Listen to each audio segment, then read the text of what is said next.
Yo, it's your boy DZ, man. You already know it's not about the setback, it's about the get back. I want to appreciate everyone that's became a member, that subscribed to the channel, and that watches the channel. I appreciate y'all. If you haven't already, hit that notification bell. Hit the notification bell so you can be notified every time we go live. I appreciate all of y'all that be rocking with me, and I hope y'all continue to rock with me. What's poppin'? Shout out to all y'all that be rocking with SBGB TV, man. You know I appreciate y'all. Y'all know we go hard in the paint. Consistent, grinding, non-stop. And we gonna keep it a buck around here. Facts. You know, this channel here where we give the people a voice to be able to chime in on the topics, to be able to, let people know how they feel about what we talking about. So shout out to all y'all that be rocking with DZ, man. Facts. So WACK100 went out there and pulled up to his hood on the hood day, and nobody said nothing. They be popping it out there. Jokers is on that, right? But does WACK100 get a pass? He can line all the Crips up. He can line Jokers up, have them beefing with each other, but don't nobody say nothing to him. So all that, narrative that Cali like that, it's a lot of selective politicking. Everybody want to play this tough role, and they saying WACK can't come here, it can't come there, right? I know if it was on the East Coast, Jokers wouldn't be going for that. They saying the hood politic out there is at hood day, can't nobody step to nobody. And if you step to somebody, you getting packed out. So saying if you a snitch, if you lining people up, if you on that police shit, you can pop up the hood day and ain't nobody gonna say nothing to you in Pacoima. This right here, let it be known that don't nobody want to hear that nonsense that, okay, WACK, don't nobody step to him because he's in Burbank. Don't nobody confront him because he's in Burbank. He went out there to the hood day. It's why I say the rats are accepted. They're respected. They're highlighted. The game has changed. All that tough guy shit that these jokers be talking about, yeah, they might do something to an out-of-towner. Of course. But if you from there, you can do whatever to whoever. You can line whoever up and you off limits because of the selective politics. It's showing that all that tough shit is only when they want to be on it. So if the rats is seeing that They can do whatever they want. They can tell on whoever. They can line whoever up. They can cause friction that they good. Why would they do anything else? Why would they change up what they do? This right here is showing y'all that it's going to breed more rats. Because the rats is going to look at it like, WACK good. So if he good, why wouldn't I be good? If he can pull up and it all be good and everybody know he line Big U up, he lining jokers up, and he loud with it on the internet, why can't I do it? It's showing what it is. If the people can be bought and allow the rats to be accepted, it's letting everybody know that that gangster shit is out the window. You can be a rat and pay this person and that person, and you good. So it ain't no excuse at all. If he's paying this person, if this person accepted it, those street rules, they just don't exist anymore. That's why I say the streets ain't winning, you losing. Don't nobody got respect for it no more. At one point in time, it was like a facade of people, and people looked at it as if the streets is what it is. Everything has changed directions because people see that the rats are winning. They loud with it. It ain't nobody going to say nothing or do nothing if they benefiting from a rat. They going to step back. Let the rat go ahead and do him. I'm getting money from this. So why wouldn't it breed these type of individuals? If the rats is paid attention to and they're highlighted and they're benefiting financially, why wouldn't they rat and throw some cheese and some paper at their homies so that they good?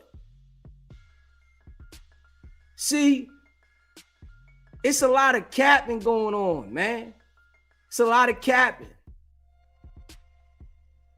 And I'm just being real. It's a lot of capping. A lot of, that fake gangster talk on the net. This is why I say all the people from out there that get on the internet and talk gangster, they not like that. Straight up. And the ones that are supposedly like that, they don't want no problems with rap. Come on now. And if we just being real, right? When rats is running around in the world, all humans are scared of them. They gonna run from the rats.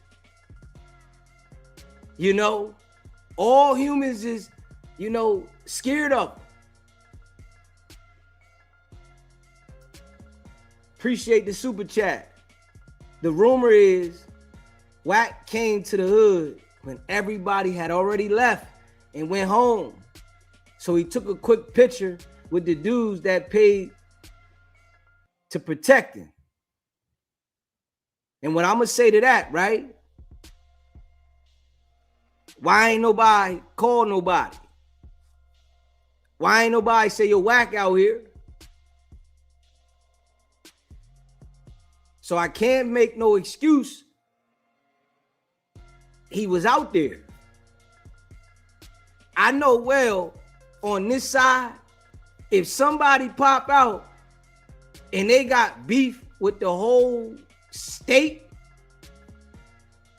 it's going to be phone calls made. They going to be saying, yo, homie out here right now. Homie here. Where y'all at? He right here right now. So I can't make an excuse for why ain't nobody even addressing. After everybody knows that WACK is doing what he's doing, nobody even addressed him. Yo, homie, you ain't welcomed around here. But they embraced him. The little homies out there, they was out there throwing it up around WACK. They throwing it up. They might as well go in front of the LAPD station and throw it up out there and take a picture with the LAPD. Sit on out there and throw it up with them. Because they act like it was cool. WACK lining the homies up out there. You know? It was cool. Ain't nobody called nobody. Yo, WACK out here. Straight up. And, you know, we gonna play where I guess somebody from out there says that the rules is if you got beef with somebody, you don't do it at Hood Day. It's a lot of selective politicking.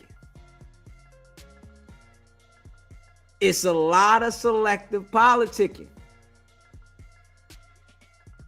Straight up. They scared of rats. Rats get a pass. This why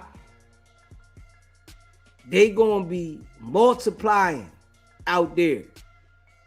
WACK is giving the okay to everybody out there. When you get in a situation, it's okay to rat.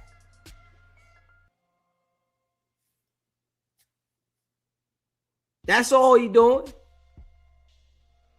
You gonna be bigger if you rat. Don't nobody know you if you don't rat. If you tell, you gonna be big. This is the image that WACK is given from out there in Cali. If you rat, you gonna be big like me. That's what he doing. And that's the way I see it. When people see certain things from certain individuals and they see that it's working for certain people, people start to mimic that. This how the tone is set for a lot of things in life. You see certain things from certain people and they elevating from it. Man, I gotta try that too. Straight up. Just how everybody sees that SBGB TV is getting attention from going at WACK hard body. So what do? I'm going to go at WACK too, hard body.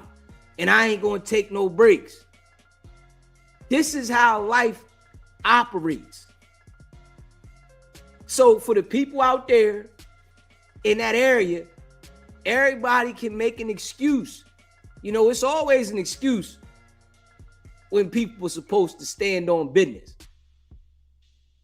It's always going to be excuses when people supposed to be standing on business. So now everybody see, yo, the Rats is winning. You can line people up and your game is going to elevate. People going to pay attention to you. You going to get money. Look at all the people that everybody knows is Rat. Their whole game has elevated. So it just sends a message to other people that this is the wave. This is what's good. And people support it. Straight up.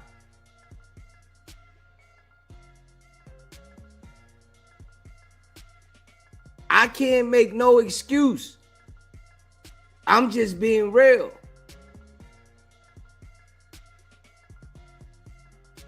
I can't make no excuse whatsoever.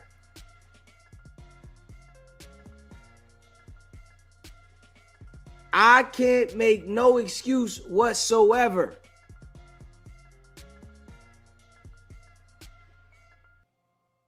The Rats is accepted. In this day and age, they're accepted. They're highly embraced. And all that shit that people be talking is cap. If you like that and you saying you gonna do this and do that, you ain't like that. Because if you really was, you be on that. Straight up. And WACK is making the jokers look like a fool. You know, because people be saying, oh, ain't nobody gonna say nothing to WACK because he here. Man, listen. I ain't going for it. I'm totally convinced that if you got money, you can tell on whoever and they gonna embrace you. It's the game. WACK go at all these jokers out there consistently. You know, when he get upset, he call this person out. Call that person out. Got this person beefing. That person beefing. Alert the cops here. Alert the feds there. And then he switched the topic. Talk about this person. And it's like they accept it.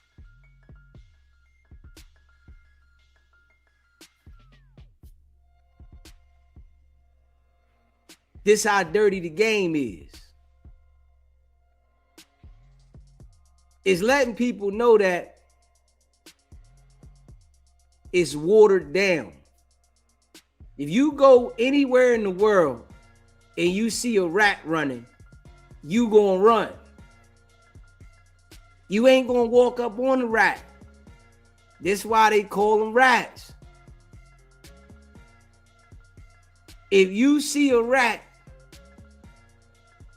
run through your house, you gonna run out the house.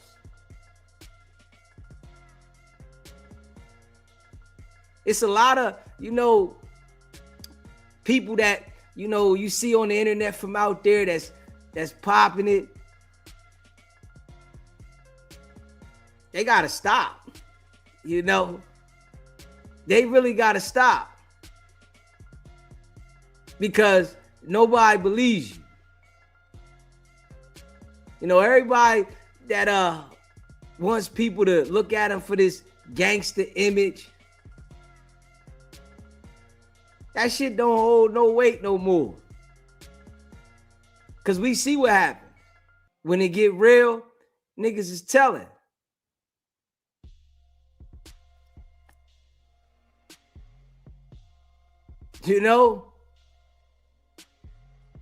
Just keeping it a buck. I see how these people be on the net talking heavy. They talking heavy. Ain't nobody pull up for the squabble. None of that. Nobody. So the politics is very selective. And that's just bottom line. If you rat,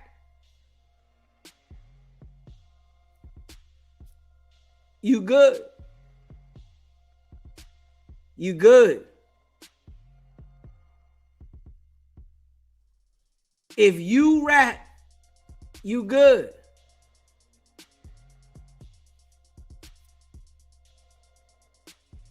You respect it. The era has changed. You can rat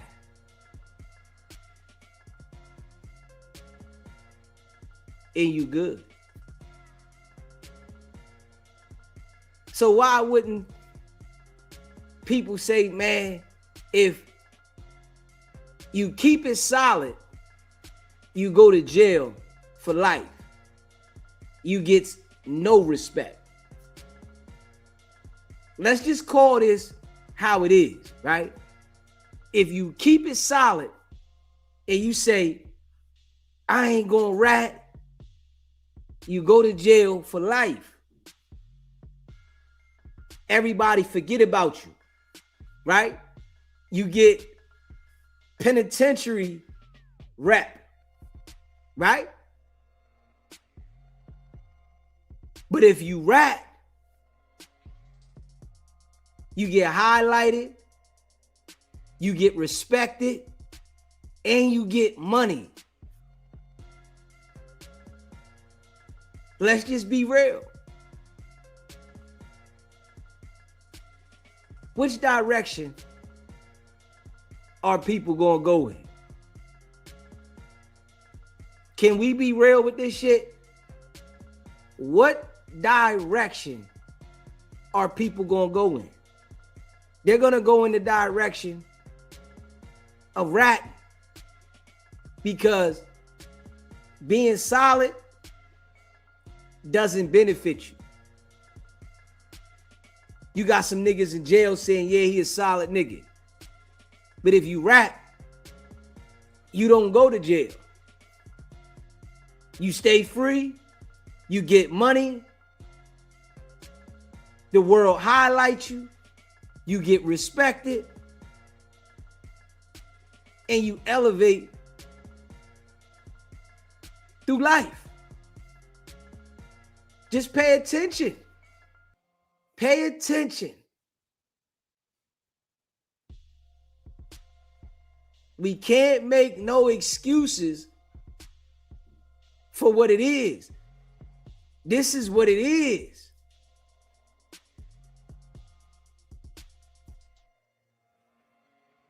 We can't make no excuses for what it is. You know, these jokers get on there and be fabricating. I ain't fabricating.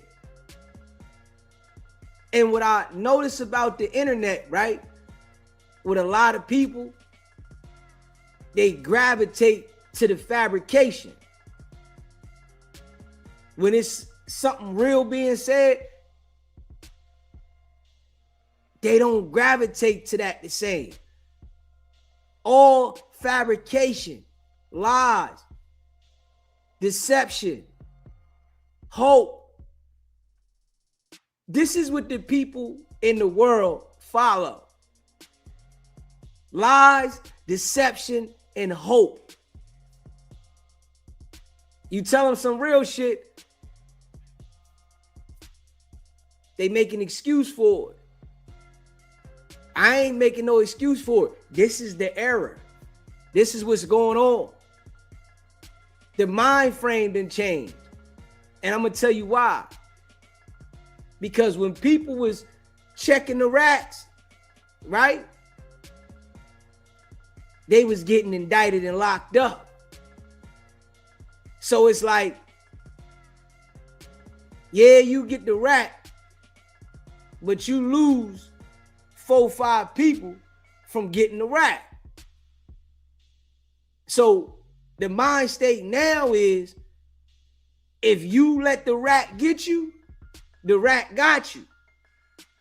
Look at Lil Durk's situation. Look at Lil Durk's situation.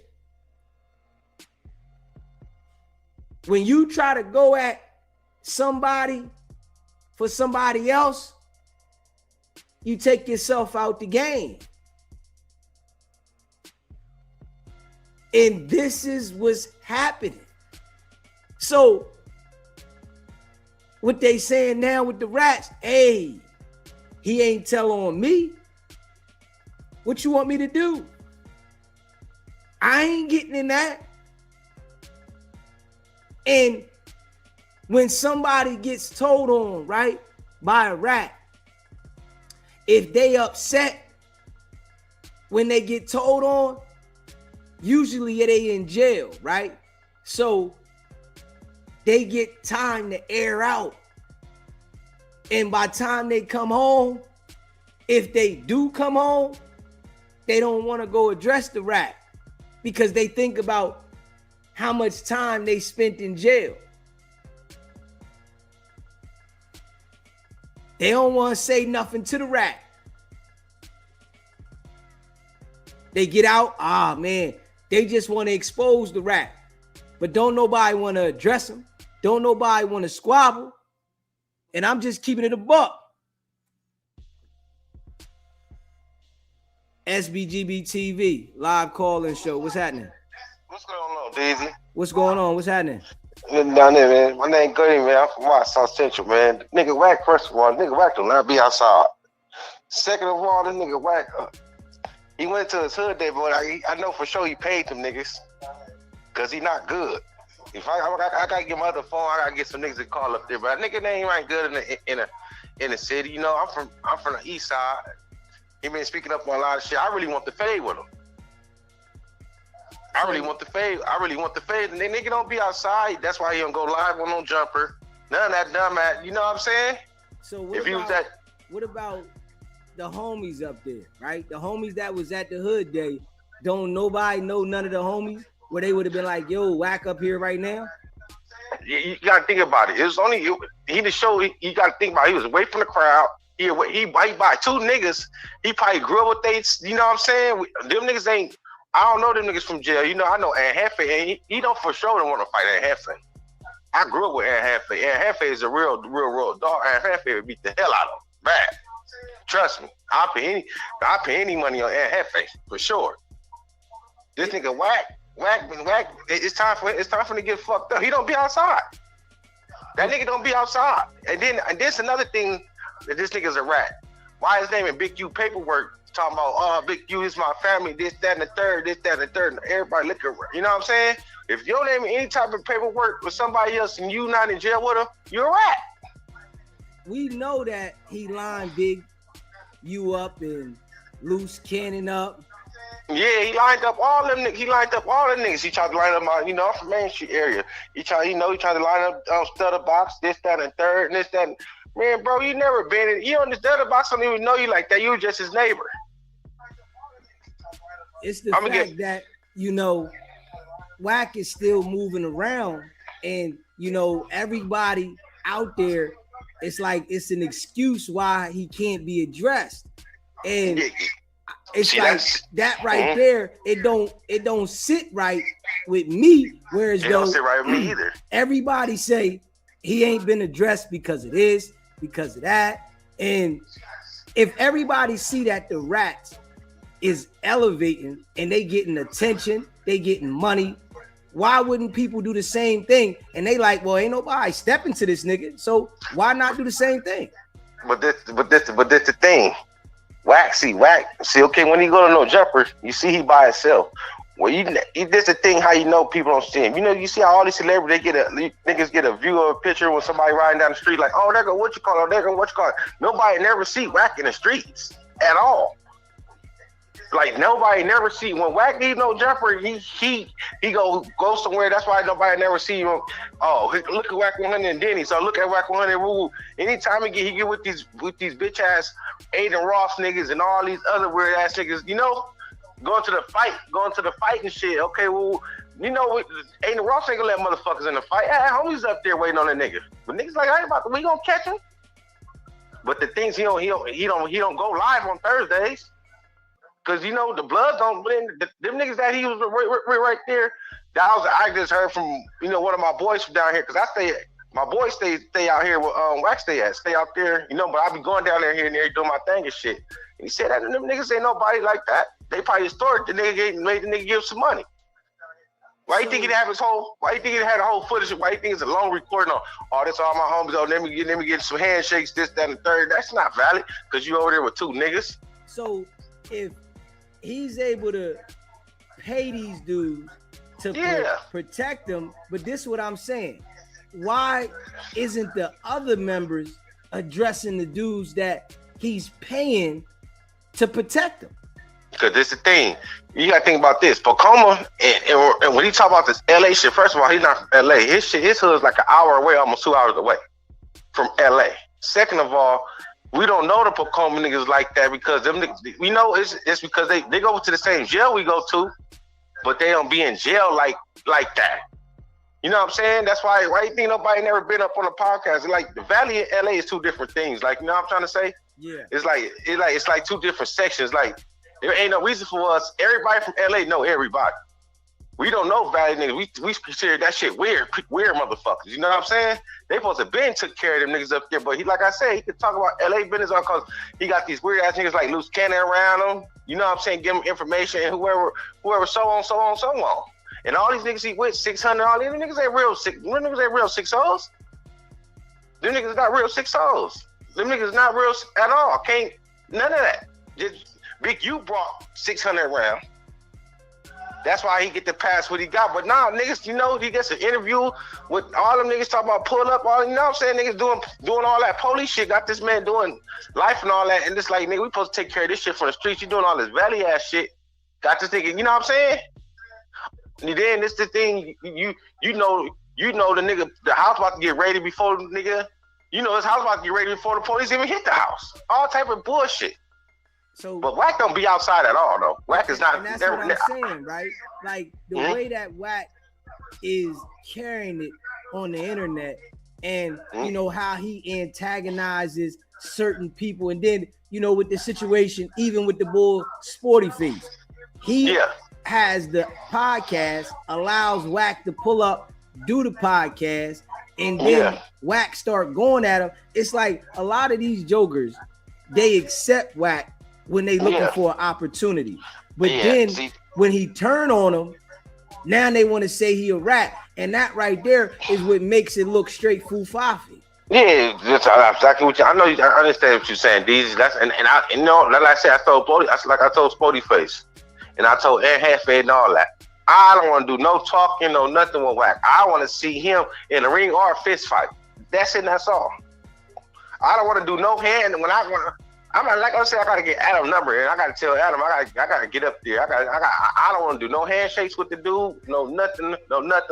He gotta see me, and that's from the heart. He gotta see me.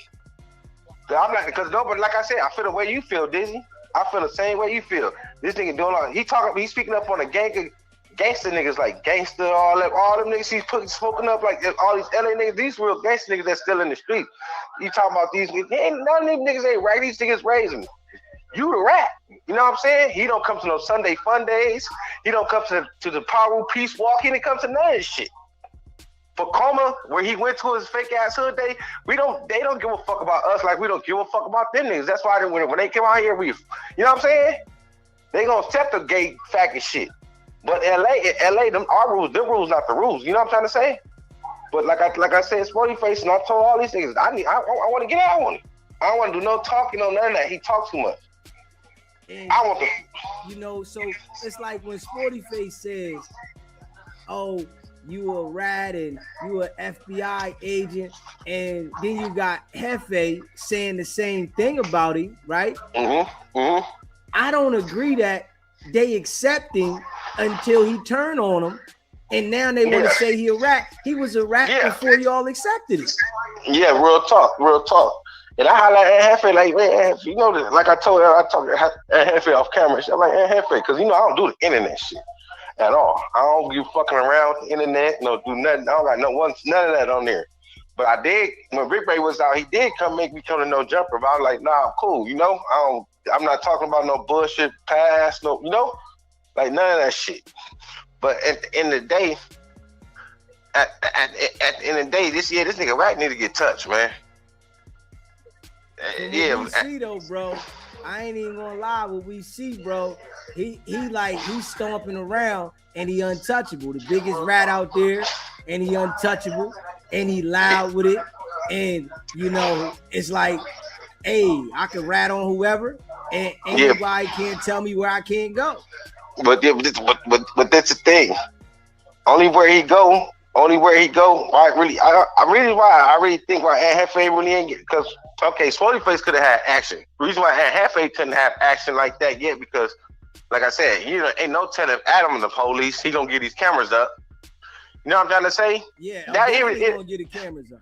Yeah, he gonna get the cameras up. You know what I'm trying to say? And I'm like, I mean, be personal. I don't care about the camera. I'm crashing out. I don't know. I ain't never been in no jumper, don't know where it's at, but I gotta take a trip up there. I gotta highlight Adam for sure. Because the celebrity box, me and Wack could have been in there. I'm not a big, I just want to fight him. Yeah, well, it's a lot of people that will say that they want to fight Wack, right? But Wack, you know, he ain't getting no fade. He ain't taking no fade with nobody, right? And he gonna antagonize everybody out there. He gonna call whoever out. He sit there and tell everybody, I don't care about you gangbangers. I don't care about none of this, none of that. And then he got on the phone with certain people that's supposed to be reputable people, and they making the whole gang card look weak. Look crazy. Look, like I said, a lot of shit got to do with money, and a lot of shit out here got to do with money.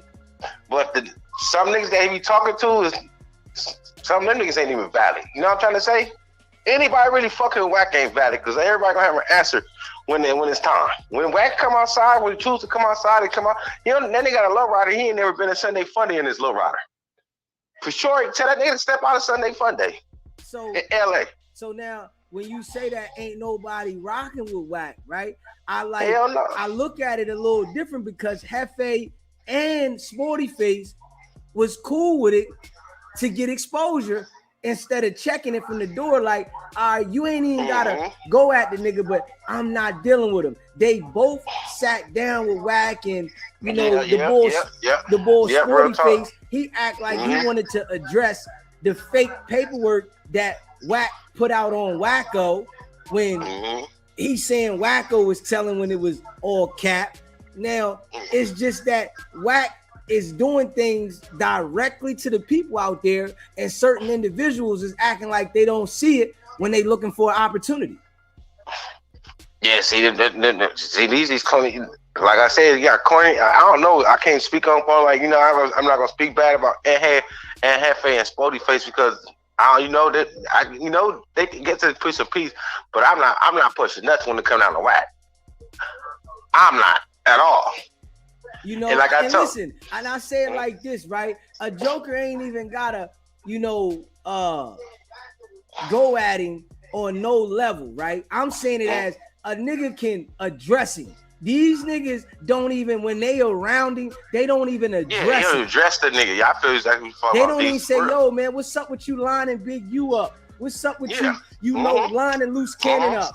They don't even say that. They act like they didn't see it and the whole world seen it. Yeah, the whole world seen that shit. You ain't lying, DZ. You ain't lying. So, what I'm saying with that is, all right, if niggas is standing on business, when they get online, they get to popping it online. But, all right, you ain't even got to box the nigga, but let the nigga know straight to his face, like, yo, bro, you did this, that, and the third. It's like when they get around him, they forget everything he done, and they just looking for the opportunity. You're real tough. So that there, it just make me look at it funny, bro. And I'm like, when people from the outside look at it, right? It look like, yo, all right, this shit watered down. You know what I'm saying? Hey, niggas is saying this and saying that. The rats is winning. Why would you go out here and portray to be this gangster in this street nigga when you go to jail and you get no light? And if you rap, you get all the light, you get the money, you get the exposure. People want you on the podcast. They want you to talk. But if you stay silent, you get swept under the bush somewhere and don't nobody ever hear about you again. Real talk. Yeah, the push shit he doing, I understand exactly. You right. You talking about it's time. Yeah, it's time. I've been tired. He been doing this funny shit for too long. Every time I turn on my motherfucking excuse my language, but every time I turn on my TV on YouTube, it's always about, you know what I'm saying? I'm tired of this nigga just lying and talking about you got paperwork on this person. This person could have been in jail for one day. He got the paperwork already. Damn, you really working like this? But that's why we always say that LA niggas always say the valley is corny. Yeah, them niggas out there, he supposed to got a DP and all of them. I'm trying to figure out who the niggas is that's on that thing, and I'm trying to highlight them like, bro, y'all not right. So I'm understanding that, but I gotta look at it like directly what it is, and you ain't gotta say nothing bad about him, but Hefe and Sporty Folks Face embraced him. So it's like that shit there, it make it where as though this is what the people gonna do when they looking for opportunity. They gonna embrace him and they not gonna address him. So people online might say, yo, when I see WACK and WACK can't do this, but then when the people really want an opportunity, they know that if they deal with him, they gonna get the light shined on them. They like, man, I ain't even worried about that right now. Yo, what's up, WACK? I need to get on. Yeah. Them niggas, all them niggas that see, like I said, all them niggas on Clubhouse, all them corners, like them niggas is like them they're not really like them niggas not really like, I don't know why. And like I said, and Hefe already knew what it was, and what Sporty Face knew what it was. But now, like you said, this they supposed to did address him. At least addressing. Yeah, at least address him. Yeah, you right. They swept it under the rug, and then Hefe, he act like WACK was all good when he brought him on No Jumper. The week or two after Loose Cannon got locked up, he went on No Jumper like a week or two after, bro, and he act like, oh man, I checked into the paperwork, WACK was good. Now that WACK done flipped on him, he acting like, oh, WACK is the police. Nah, he been the police. So you supposedly supposed to be this reputable 8-trade gangster. Why did you just sweep it under the rug and put it to the side, what you really knew about WACK, instead of addressing it at least and letting it be known, man, I ain't rocking with this joker. But when he go at you, now you want to highlight, man, he an agent of chaos, and that shit there is just foo-fafi to me, bro. Yeah, I feel you, DZ. I feel you. You know what I'm saying? And, when people on the outside see this and they look at it, they feeling the same way. Like, all these dudes, they go off on him afterwards. It's like they want attention, but y'all not addressing it. The principles that y'all say y'all supposed to be standing on, nobody's standing on it. And if everybody sees that the ones that's supposed to be standing on the principles is not, and the nigga that's doing all the ratting is winning, why wouldn't the other people, when they get in the situation, they say, all right, I'm going to start ratting too, because I'm going to elevate. I don't know what's that reason. I don't know, dude. This shit crazy. It's crazy now. It ain't the same like back in the day at all. Not at all. Like, not at all. Things has changed, and this is why I call it out the real. Like, I like to say it the real. I don't be on here. You know, these jokers be on, oh, I'm gonna do this, the whack. I'm like, man, all that shit is cap. Now, if you gonna do something to them, you not, especially if you're an internet figure. If you an internet figure, you're not gonna be on the internet saying, yo, I'm gonna do this, the whack. You're not gonna do anything because all you're doing is leaving a trail of the shit. If you like that, you gonna say, all right, I'm gonna lay on him. I'm gonna find out where he at, and I'm gonna, you know, that's the era that I come from. Nigga be laying on you for real. And the shit that, you know, these jokers is saying, it's like, man, nobody going for that. Niggas want to be content creators. Don't nobody want to be a gangster for real, especially when they start making this internet money and they start running around in the light getting paid for, you know, interviews and shit like that. Man, it's like, it's all good to portray to be a gangster when you ain't getting it. But when you start getting it, the mind state change, and people really got to be realistic about it. Yeah, real talk, Daisy. Real talk, man. Yeah, man. But Daisy, I gotta, you know, get the kids together. I like your show, man. I'm gonna stay in touch with you, man. I appreciate you calling in, brother. All right, Daisy. Yes, sir. Yes, sir. Yeah, so you already know with me, I'm gonna keep it a buck. I like to keep it a buck. You know, I don't be biased about this shit. Everybody might not agree with me, but I'm calling it directly how I see it. And I see that it's a lot of cap going on. It's a lot of cap. You know, if somebody want to step to a situation, even just to address it, they ain't even got to really go nowhere. Man, I'm pulling up to address it. Yeah. Yo, I gotta say something to homie. Yo, homie, this ain't it. You know, but WACK see that it's a lot of cap. So why wouldn't he continue to keep lining niggas up? And then you got certain individuals that reach out to him, right? That's supposed to be from these different sets, and they giving him information. Then you got these certain dudes that supposed to be from different sets that'll go sit down with him, and they'll act like, all right, he good, until he do the exact same thing that he's been doing to every individual. Now you want to say he not good. And it's so crazy that the people that follow these people, they go for it. Y'all know, just like we know, that WACK ain't right. Everybody knows this, but he's right until he go at you. When he go at you, oh man, I don't respect none of that. And I'm just being real. That shit I don't respect. This is why y'all see DZ I rock dolo. Because a lot of these people in the world, that's how they are. They'll turn their head to what's really going on for opportunity. And then when things break down, they want to address what's really going on instead of standing solid and say, yo, I ain't rocking with that. I don't care what nobody say. I don't got to deal with that. You know, and I ain't even in the streets, right? I'm not even in the streets no more. I denounce the streets.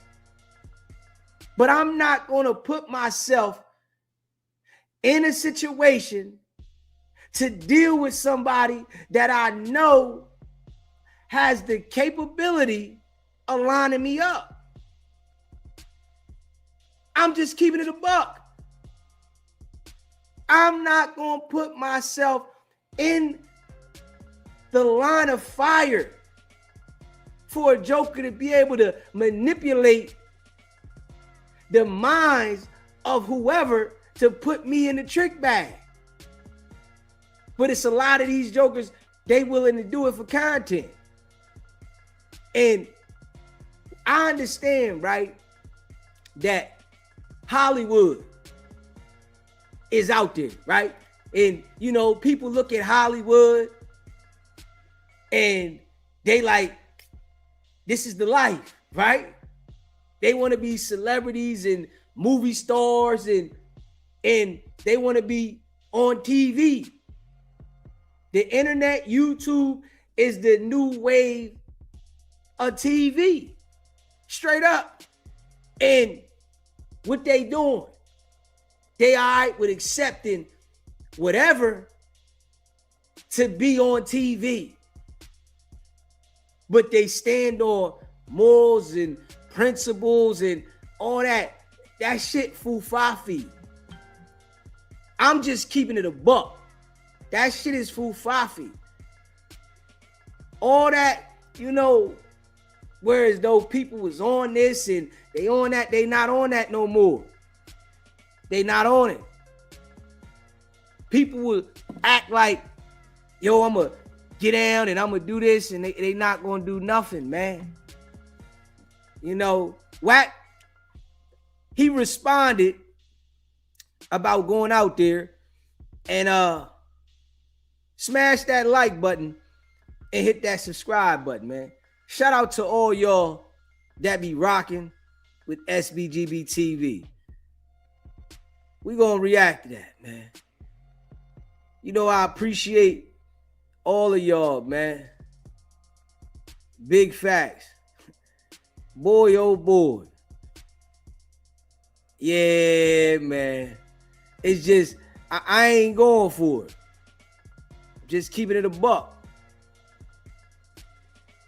I ain't going for it. Hit that like button and subscribe to the channel. Big facts. I saw a video that you was at your hood day. So hey, bro, Stack, listen to me. I'm gonna tell you and the 99.99% of the people who've never seen me in my life. There's nowhere in the world that I can't go when I want to go. I'm always down in that little raggedy ass, rat hole ass city. Ain't nothing down there. Like, you gotta understand, the only niggas that's in the ghetto every day, it's real shit. The only niggas in the ghetto every day is the niggas that wants to be there. Maybe that's their hustle, that's where they live, they ain't got no car, whatever, right? My line of work, what I do, my bills and my business, nothing requires that I go to a ghetto every day, every month. So when I need to go to the ghetto or I need to go where I grew up at, I simply get in my car and I go down there. 90% of the time, I just have whoever I got down there deal with it, whatever it is I need to deal with. They holler at such and such, telling whatever. Other than that, I'm going to go where I want to go. That be y'all running around here making up shit. You niggas ain't never been to my city in life. That's y'all be talking. Ain't nowhere I can't go. I'm the biggest nigga come out of that little city, man. That city only 3% black, man. Don't let these niggas fool. These niggas be out here fooling niggas. And I've been like, look, bro, tell the truth. A nigga could drive down Crenshaw and Slauson and stop at every light with $1 million of jewelry on. Nigga, ain't none of this shit what it was back when I had to do it. None of this shit. It's niggas coming out of the jungles with spandex and poodles. They push all these niggas don't want to tell y'all the truth. All that rah-rah, bro, that ain't what this is. And if I survived it, it was a part of the movement of it when you couldn't. You think I can't go to my neighborhood down there? When I don't even, nigga, what is that? What are you talking about? WACK gonna get up and go when he won't, leave when he won't. What I do is I take my homies to UK.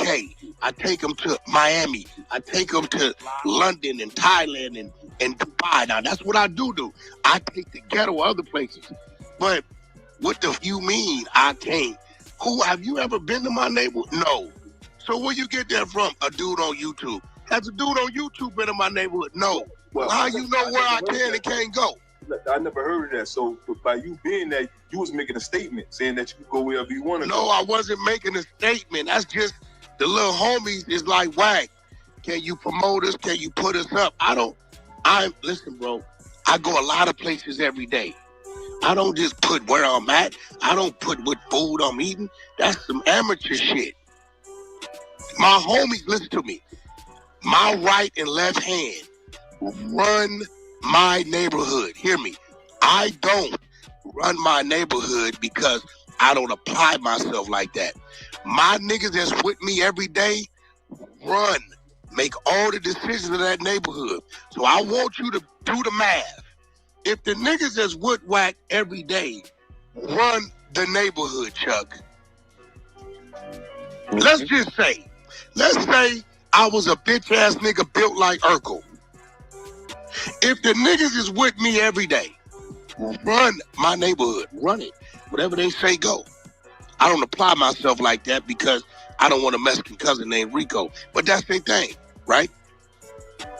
What you mean I can't go to my neighborhood? The niggas that run my neighborhood is with me every day. I'm fighting them niggas because I'm trying to get them niggas out of the neighborhood. We argue every week, R&B and tell you, hey, dog, what the fuck niggas down there all day? Hey, you know what I'm saying? I'm trying to get them out of there because I know what it's going to lead to. That's rules. Right? So now I'm a nigga that come from running that neighborhood. Like I ran yards. You ain't never heard a story of a nigga taking nothing. All the story, I'm not a dope dealer. My rep was violence. Right? All my little homies, they my homies' daughters and sons. So when they see me, they call me Uncle WACK or Cash. Why? Because when they was in the first grade, right, that's who I was to them. They didn't grow up now. Cool. I don't like it.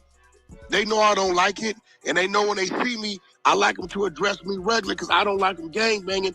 But, you know, I ain't there every day to supervise and monitor this shit. Who am I? You know, I can only give them some advice and hope for the best of them. But that be a bunch of niggas who ain't never been in my neighborhood, who listening to niggas like Big Messy, who ain't lived in Pacoima, lived since 1992. He ain't lived in California since 1997. He don't even know what's going on in the neighborhood. And that's cool. He got out. He ain't been back to the joint since. There's nothing wrong with that. But, nigga, if it wasn't for my movement, my clique, and my era, that neighborhood wouldn't be there today.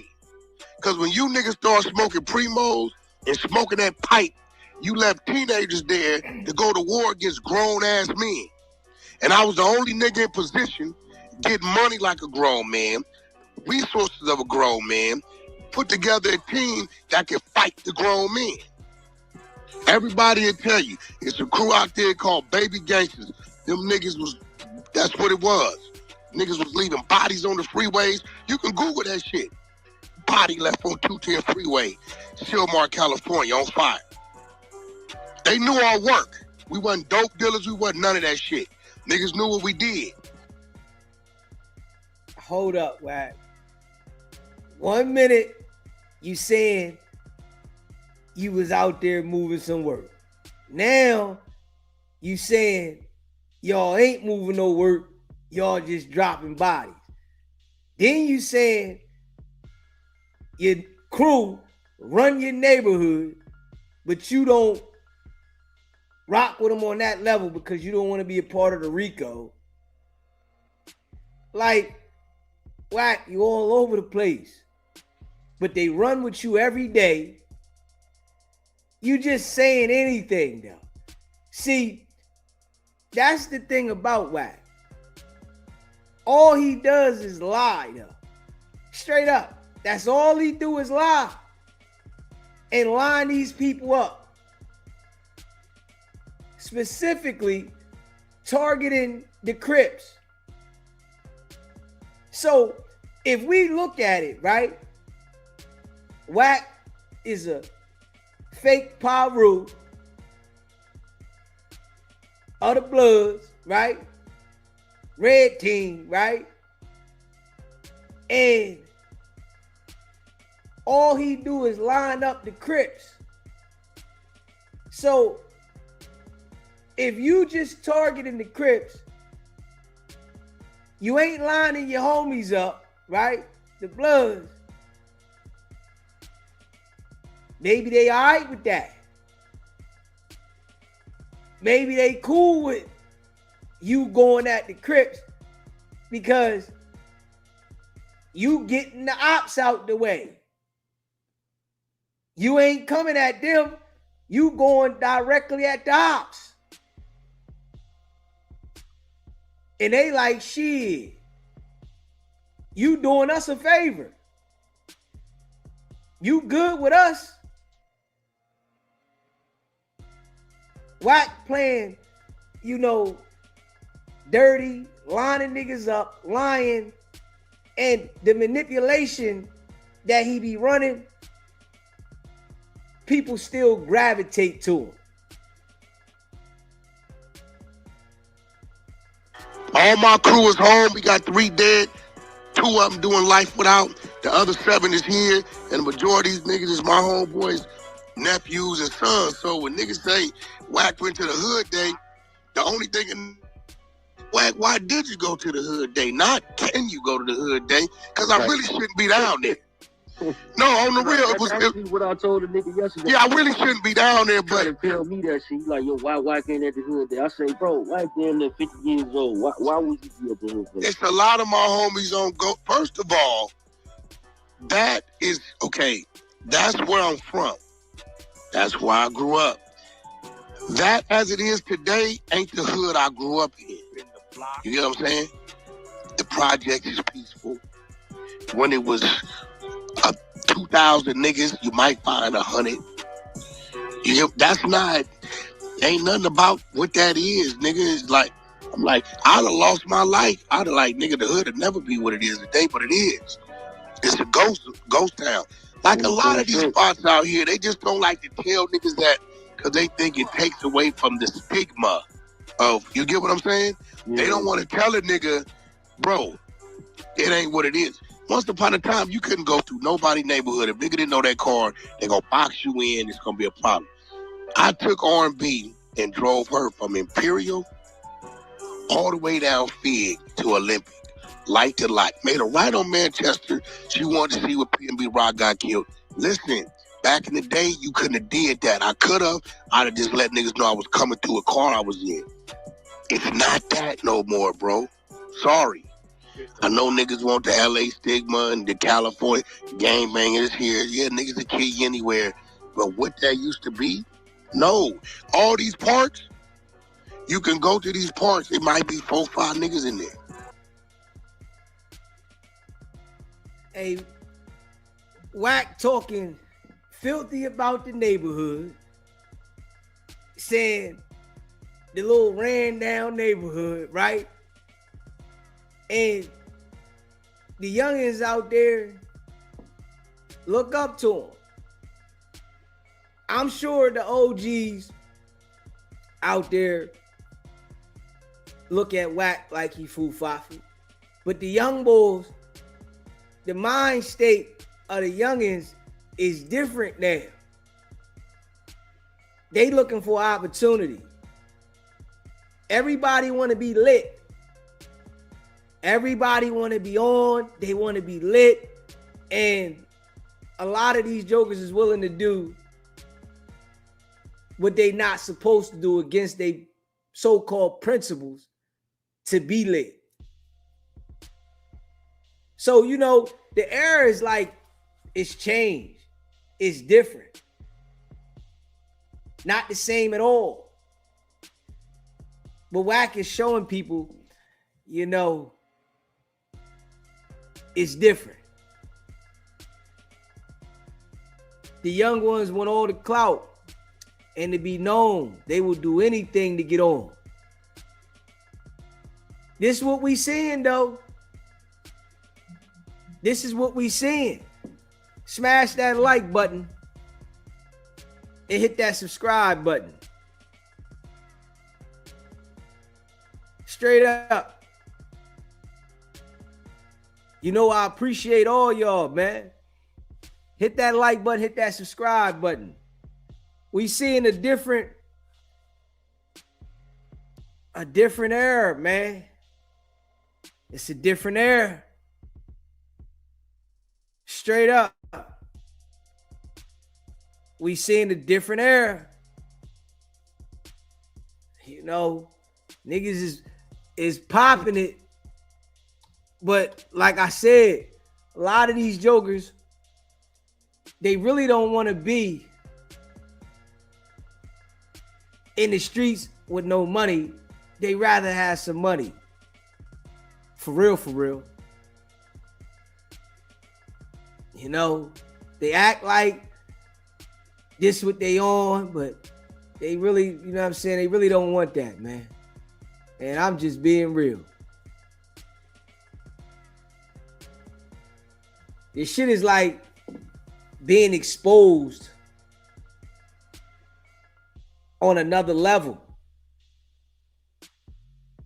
And when people are looking at it from the outside, they seeing that the jokers that get on the internet, they really don't want to be gangbanging. A lot of these jokers don't want to gangbang.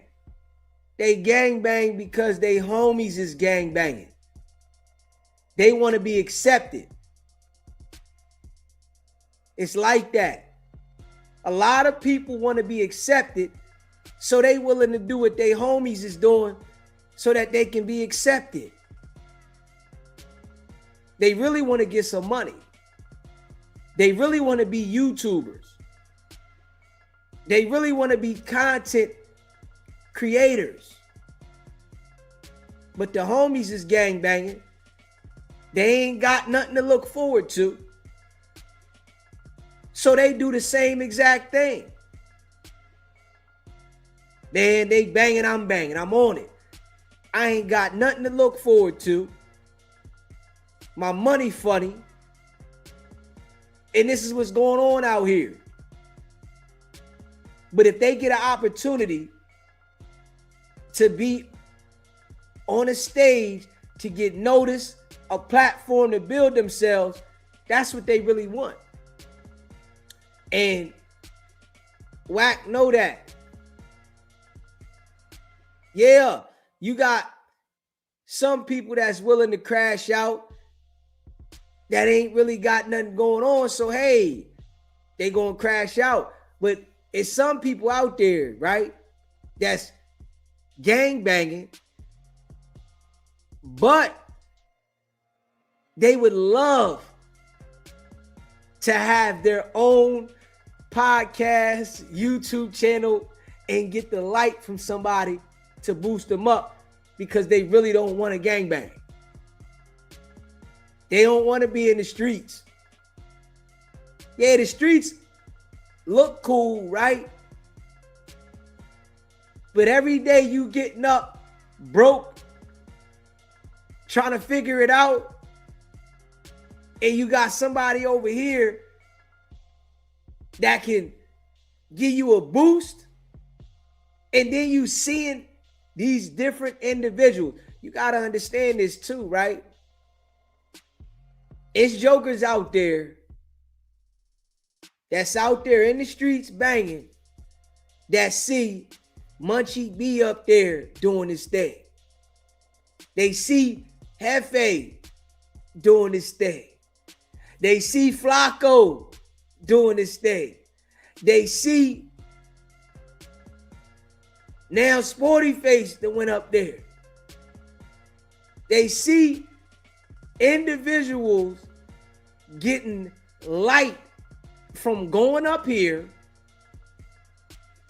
and it's giving them a different exposure, and they in the hood all day throwing it up. And all they getting is their homie saying on the dead homie.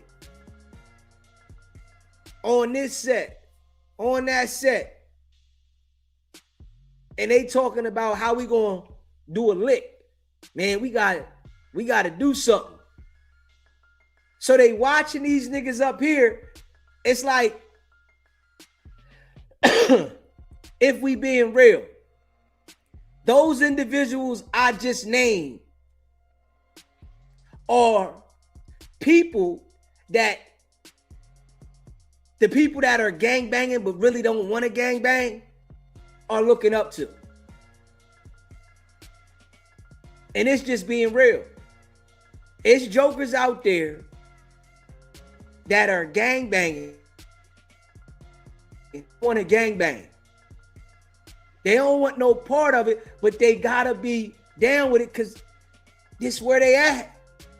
They would love to be running with WACK, getting money. So they looking up the niggas that's on No Jumper. No Jumper is like a hood dream to a lot of gangbangers that don't want to say it. Let's just be real. Then they looking at 4 extras. He went up there and got the light, even though he blew his own hand off. He went up there and got the light. People know who he is, right? He got the exposure. No Jumper is like the hood dream. Man, if I get the No Jumper, they gonna know who I am, and it's gonna put the light on me. But they don't understand, right? If you put your own work in, you can build it up. But a lot of people really want things handed to them. A lot of people want things handed to them. They want somebody to give them the boost instead of going out there and grinding for it. Put your own work in and grind for it. It might take a little longer. They might pull you up on No Jumper. But they really looking up to these people that are up there. Yeah. You know. And you can tell how they are accepting WACK. These jokers all get up there and the mind frame of this so-called gangster go out the window. It go out the window. You know? But they act like they still in tune with the hood. A lot of people want to be accepted, man. That's all. They just want to be accepted. Straight up. They want to be accepted. They want people to accept them. So they willing to ride with whoever that accept them because they want to be accepted. When all it does is put you in a funny situation. You know? Put you in a funny situation. You don't see none of the gangbangers winning. None of the people out in the street winning. You see a temporary light on certain jokers. Come on, man. You understand that the times is always going to change. They always change. No Jumper done been flipped over a few times. Different individuals coming in, going out, going to jail. But the gangs is looking at it like, I don't want to be a part of no jumper, but I would love to get up there. It give you the light. Adam done cornered the market. Straight up. Adam done cornered the market. Yes, he did. You know,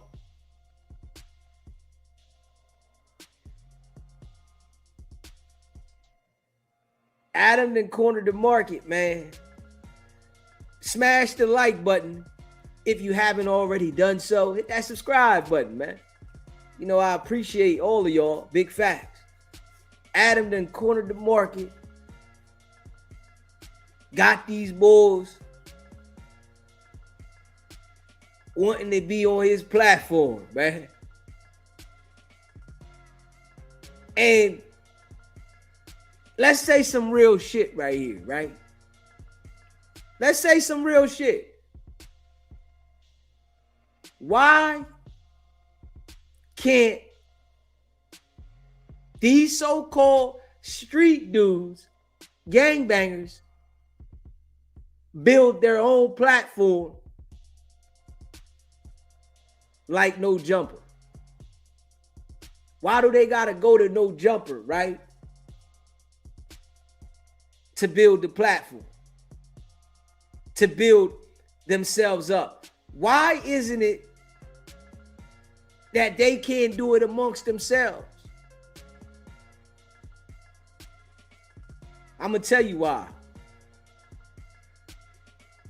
Because, and this is just real, when you give niggas the opportunity to do something and they try to put something together, they always got to bring negativity in the middle of it. It can't be all positive. Now, I'm going to tell you this, right? Adam got these boys up there and they going to jail, lining themselves up. But Adam will tell you quick, don't hand me no red rag. Don't give me that. He gives a platform for all of them to come tell on themselves, all of them to talk about whatever they want. But the boss ain't gonna mix the business with the criminal shit. Y'all wanna come up here and be criminals? Come on up here. I'm gonna let all you niggas come up here and be criminals, talk about your set, your gang, and what you into, right? I'm gonna give you the exposure, but I ain't got nothing to do with it. And I ain't crossing the line with that. I'm not getting involved with that. That's not me. If that's what you want to do, come here and talk about it. That's the difference with black people, right? They don't understand how to separate that. They want to be in tune with all the homies. If a black gang member, right, and I'm giving GAME, was to start something like that, and they started in a good area, they could get something popping with structure, right? But you know, the crazy thing, me sitting here thinking, the niggas would come up there and they would shoot that up. Niggas would come no matter what county it's in, no matter where it's at, niggas would come up there and shoot that up. But the white man running it, they not going to take it to that level and disrespect it. But if a nigga got it, they going to disrespect it to the core. Just being real, right?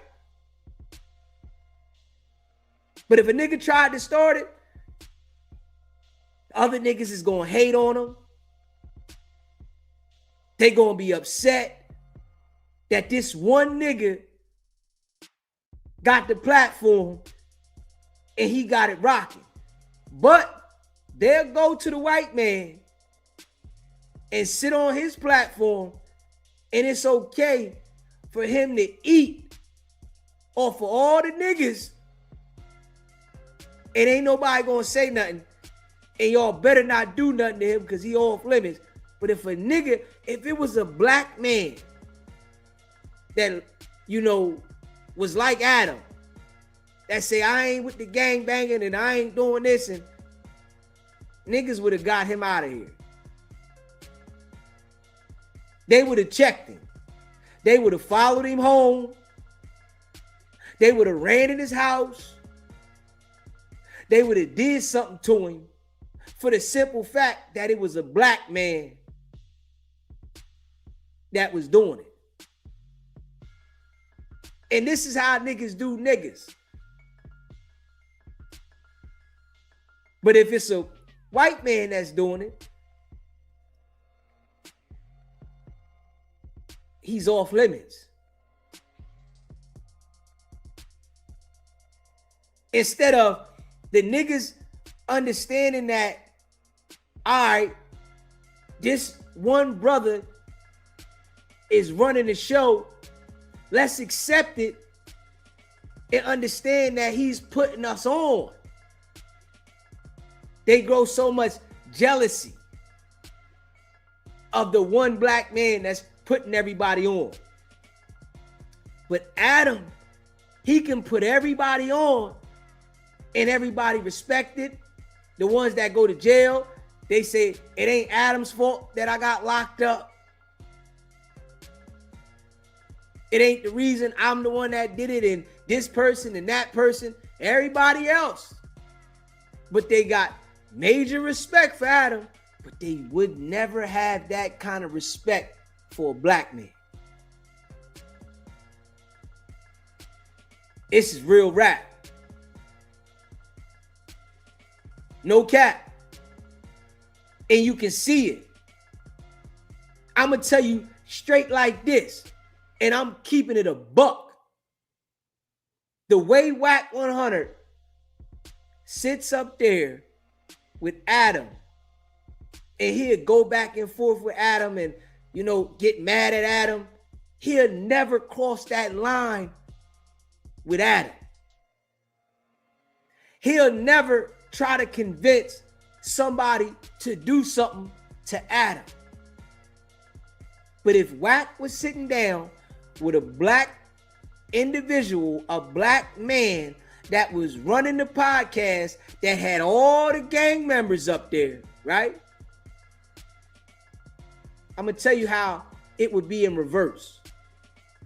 Wack would convince the other gang members to go at the owner of the show. Wack would convince the street guys to go at the owner of the show. Wack would try to install fear in the black man because he wanted to control the platform. But with Adam, he's okay with Adam being in control and him just being next to Adam. This is how black people look at their own people. This is how black people feel about their own people. A white man can do what a black man can't to a black man, and they are accepted and embraced. This is a fact. They mindful. This one's off limits. We not gonna go there because he gonna call the police. The black man, he living by street rules. Straight up. He living by street rules when he's a businessman. What sense does that make? None. This is why we don't get no respect in certain lanes in life, because we think street rules apply in the business world, and they don't at all.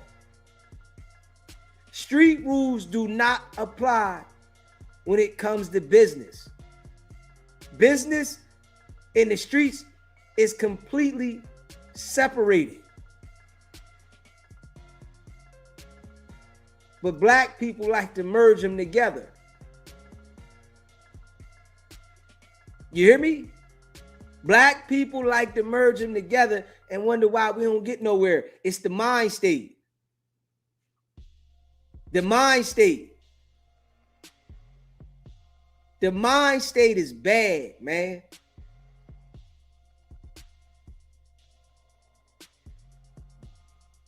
I'm glad that I understand these things. I understand these things to the T. I understand people.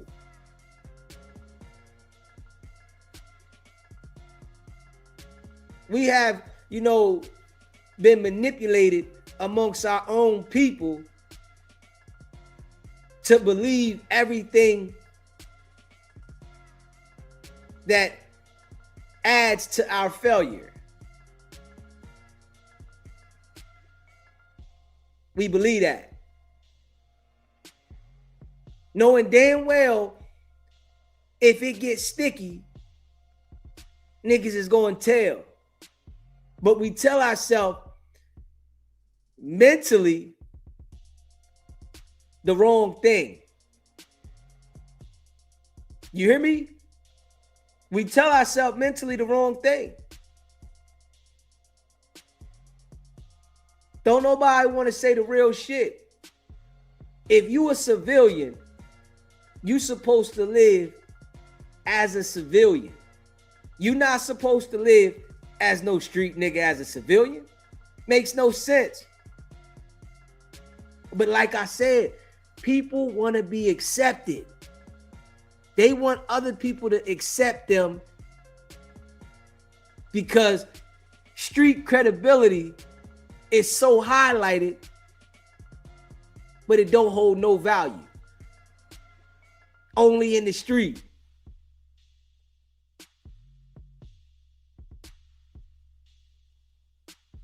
You hear me?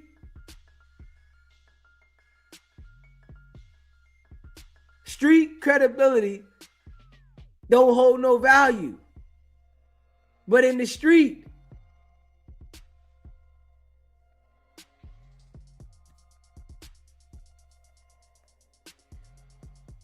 this shit here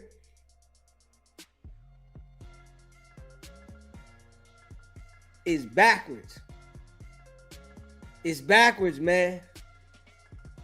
It's really backwards. And I'm just keeping it a buck. This shit is backwards. All way backwards. All way.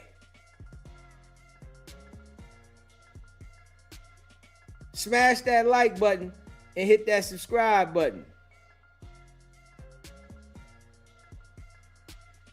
You know what I'm saying? Smash that like button, hit that subscribe button. It's a lot of lost individuals out here, man. A lot of them.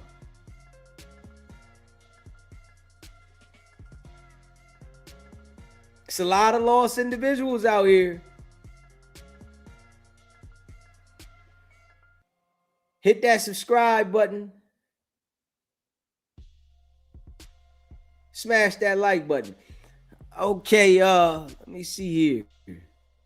So somebody said this is why,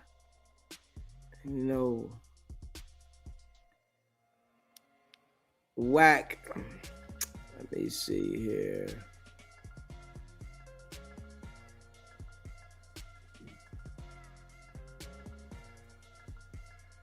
This is why. Let me see here. This is why whack.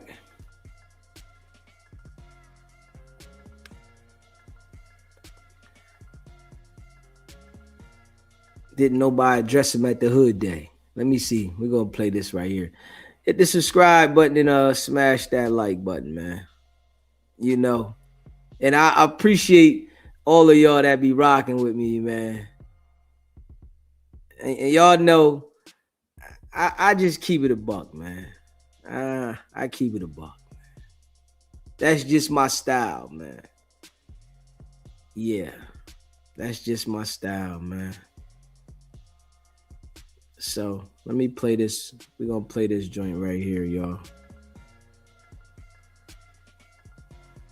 We're gonna play this one right here. Hold up.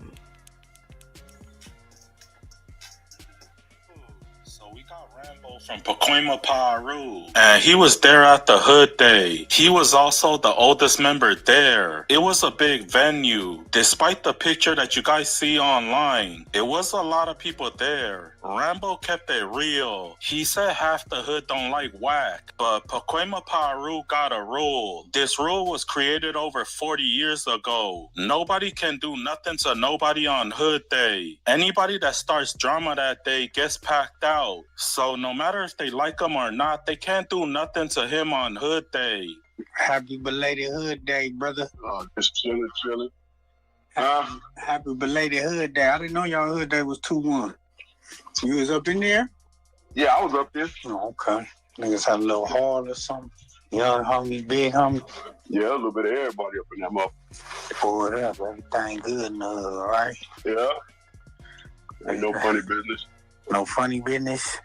No funny business. Okay. The internet's undefeated. You remember like I told y'all a couple of weeks ago, and I told you it's a 50-50. You got some that like it, some that don't. That's with anybody. But see, one thing motherfuckers don't understand, it's a unwritten rule that got implemented a long time ago by the big homie Diesel. You got 364 days to beef with anybody you got to beef with.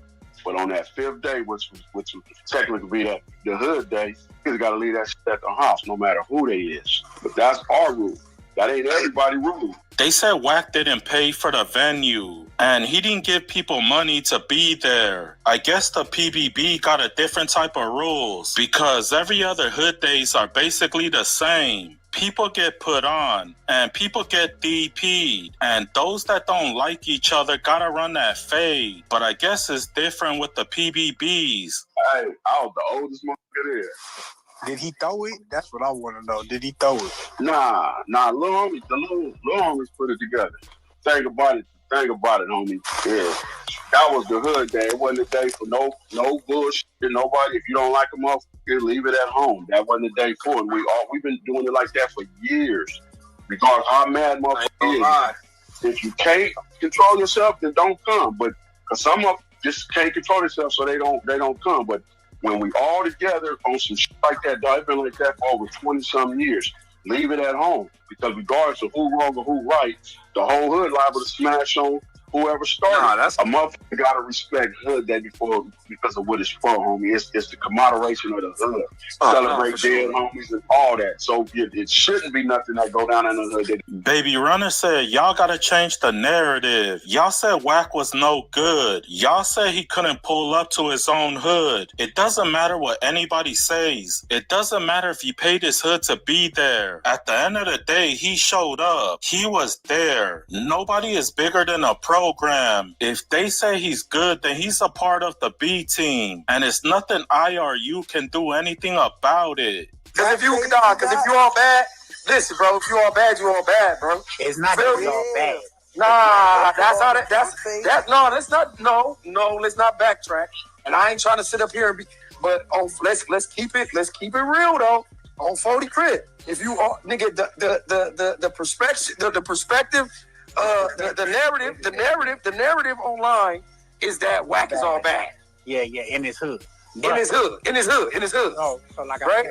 On hood. And then he pull up, so we're not gonna backtrack and be like, well, no, he's not doing bad in his hood. No, that's what niggas is saying. That's what niggas is saying. You need to stop with that narrative and come with a new narrative. At the end of the day, that's Damu issues. I don't know what they got going on in their hood. Hey, listen. Niggas is making exceptions.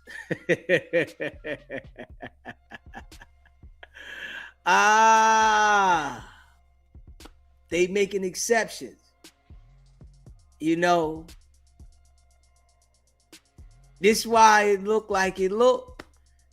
Everybody is making an excuse and an exception. It's different from what they saying. Either he good or he not good. Which one is it? You know, which one is it? Is he good or is he not good? Like, the politics is selective, man. The politics are selective. You know? And I'm just keeping it real. The politics are selective. People can say what they want, but niggas is selective politicking. That shit ain't standing on no business. It's selective. So, you know, people looking at it funny. You know? People looking at it funny, man. If we just being real. This why people looking at it like that. If you supposed to be standing on some type of business and the gangs is saying this and that and you can't do this, it's foo-fafi. I'm just keeping it a buck. Yeah, you can be in your neighborhood and do anything to anybody in your neighborhood. It's letting you know that it don't carry no weight nowhere, and it's only designed to destroy your community. That's all the gang life was designed for, to destroy your community. It wasn't designed for you to come together and y'all elevate together. It's designed to destroy your community. So what they doing? You want to gang bang? All right, gang bang. But we know what's going to happen. Self-destruction. It ain't elevating you. It ain't putting you in a stronger category. It ain't building you up. And WACK is exposing the shit. Showing everybody you can be a rat and you can do better as a rat. Yeah. He really exposing the shit. Straight up. He really exposing that you can be a rat and you still gonna get accepted. So why gangbang? Yeah. Everything has changed, man. Just being real. This why, you know, gang banging is not respected nowhere outside of your neighborhood. It's a design to destroy your neighborhood. It's not respected nowhere. People want to look at different things within the lifestyle and they want to watch it and see what's going on, but ain't nobody respecting it. People that got common sense, they don't want to be associated with it. They don't want nothing to do with it. Because it's a failure mission. That shit ain't elevating nobody. It ain't putting you in position. None of that. You feel me?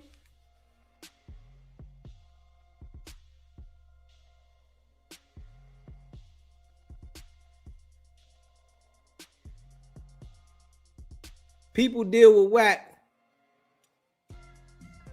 because they don't care about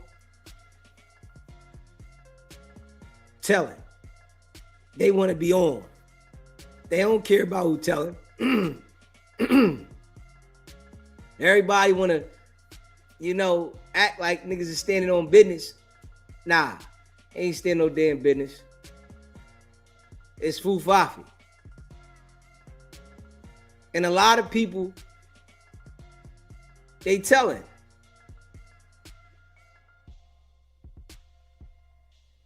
A lot of people is telling.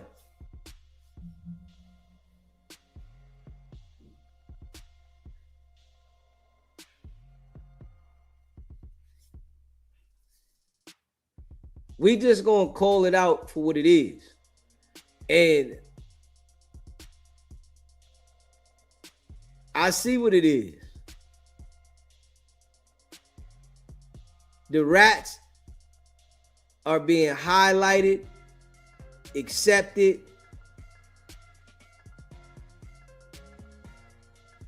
So why are other people not gonna follow suit?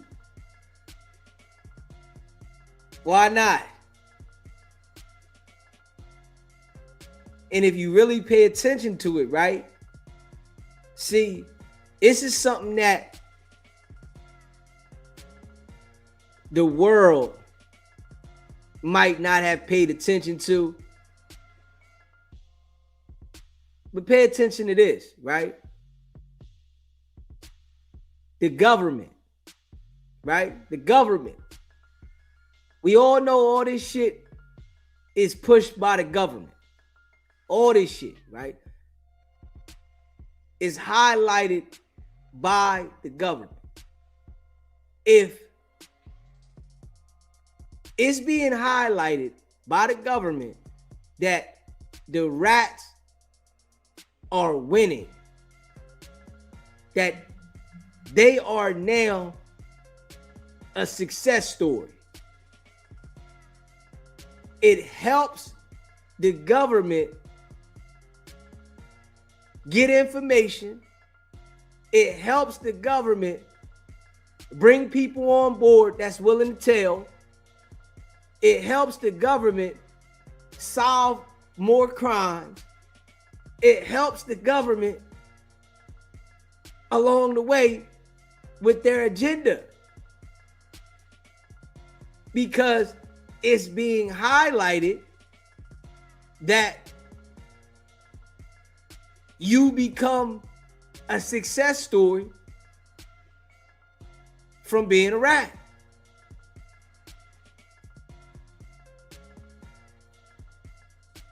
What happens from you being a real nigga? You lose. You lose everything that you own and you go sit in the box. Look at Dirk, right? Dirk is considered a real nigga.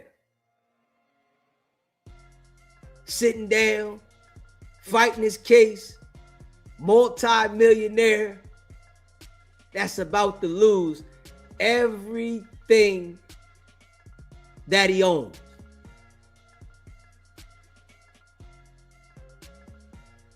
when they convict Dirt of the RICO, they gonna confiscate everything that Dirt ever worked for. And he's considered a real nigga. Everything he's built up, everything he had, they're gonna confiscate every single thing with the RICO. They saying he used his money for the plane tickets. He paid the people this. So you used these millions that you made legit to fund an illegal enterprise. You consider a real nigga and you lose everything that you put in work for. Look at 6ix9ine. You tell on niggas with the RICO and you get highlighted. They want to interview you. They want you to promote this. They highlight you. You're a success story. Now let's step outside of thinking like street people. And that's what, black people got to start stepping outside of. You got to think reality. Think reality now. A lot of niggas acting like they standing on it. They lose everything. The one that cooperate and tell, he elevate.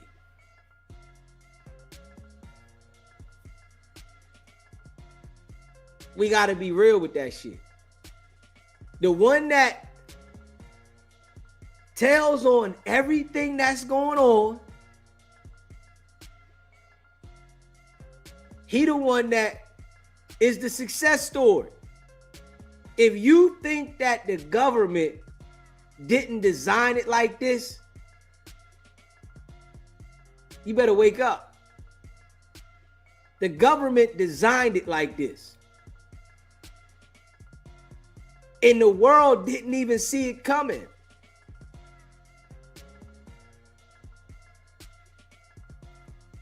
The world didn't even see this coming. That the government designed it to highlight the rats, to push the rats to the top, while the people we thought was the success story, the gangsters, all get pushed to the bottom. But it's still promoted through the rats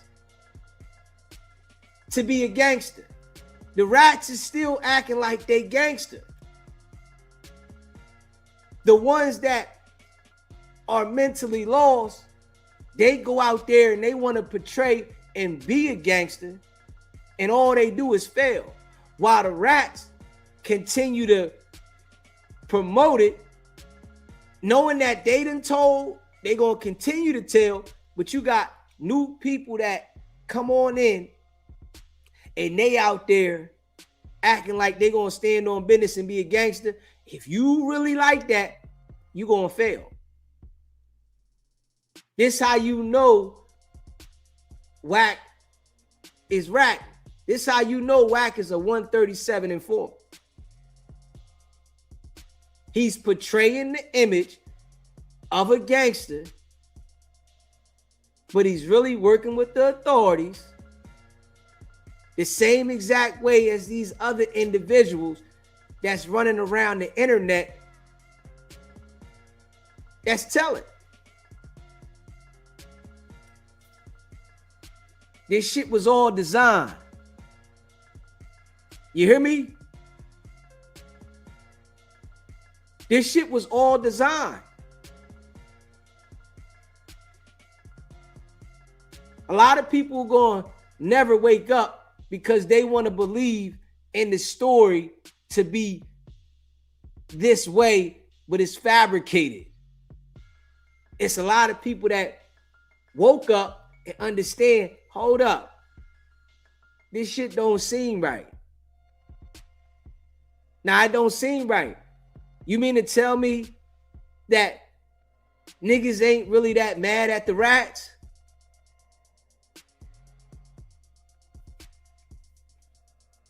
You mean to tell me that niggas are not really that mad at the rats? I thought rats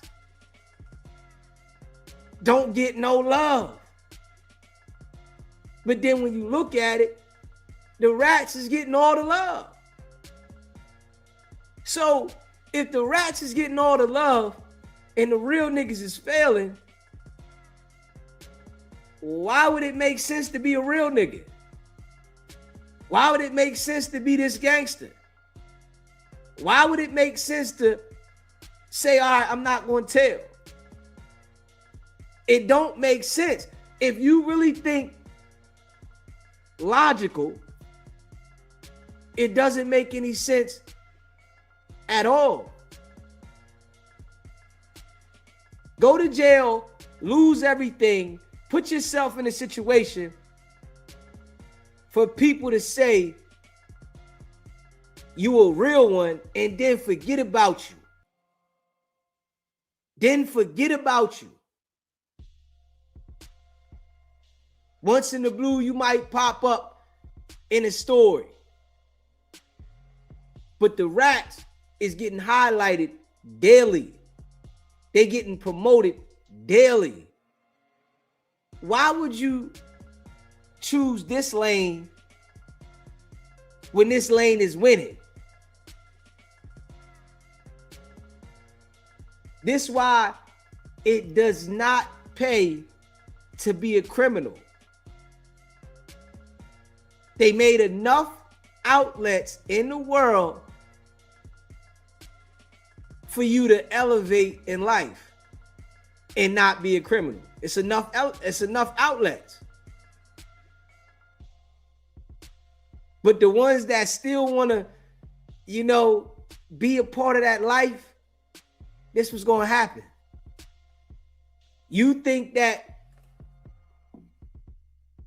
you going to make it that way, you're going to be sitting over there somewhere sick.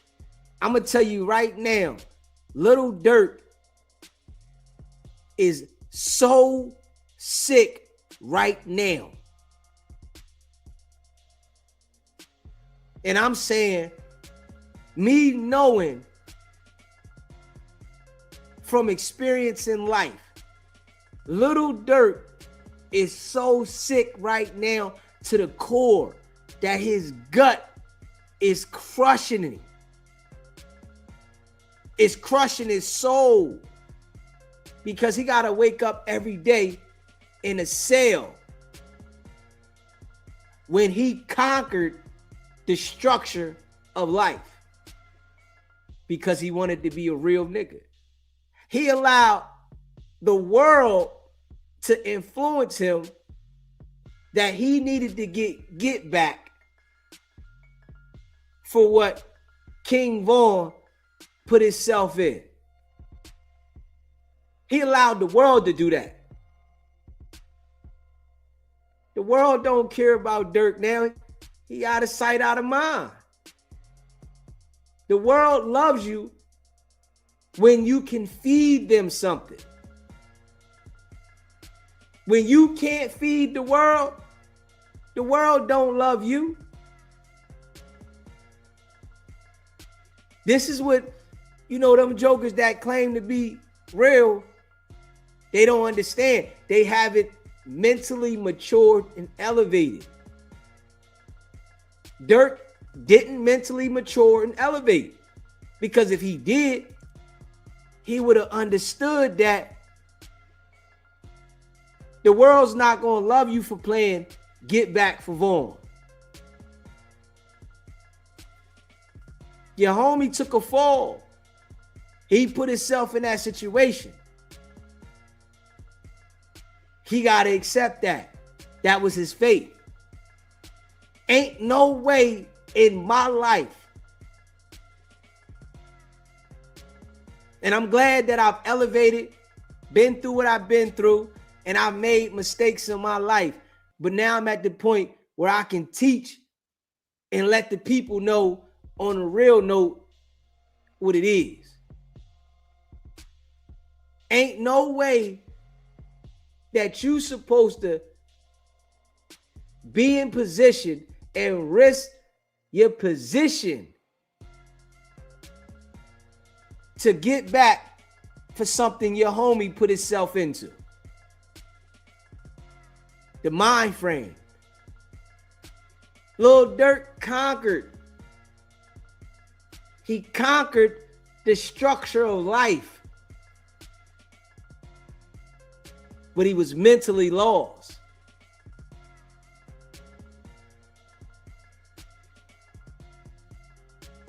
I'm glad, you know,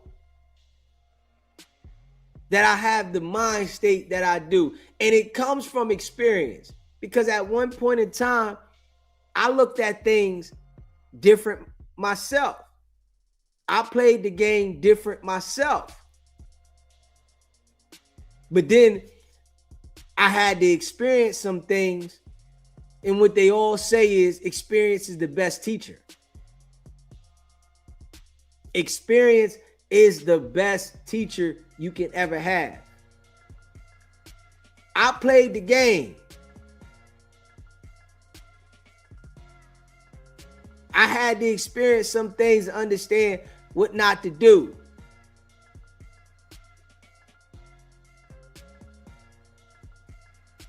If I didn't experience some of them things I experienced, I'm sure I wouldn't have the mind state I had now. Me being locked up for murder at 19 years old with no bail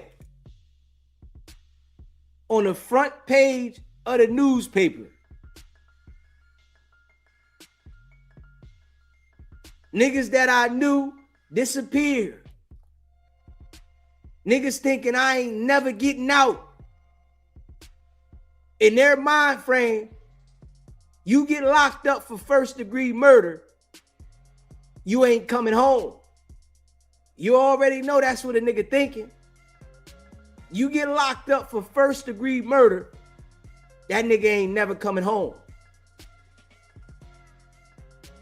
Those experiences that I went through gave me the understanding. If I didn't have them understandings, I could be lost as well as a lot of people. Experience is the best teacher. Straight up. Just keeping it a buck. And from me understanding that, it gave me the mind frame to not put myself in that situation. Then from me running the streets, out there playing the game, me catching different cases, going to war, fighting different cases, I had to learn, hold up. Eventually, I got to get away from this, because if I don't get away from this, it's going to be that one time that I ain't going to get a restart. That I ain't going to beat the case. So from those experiences that I've been through,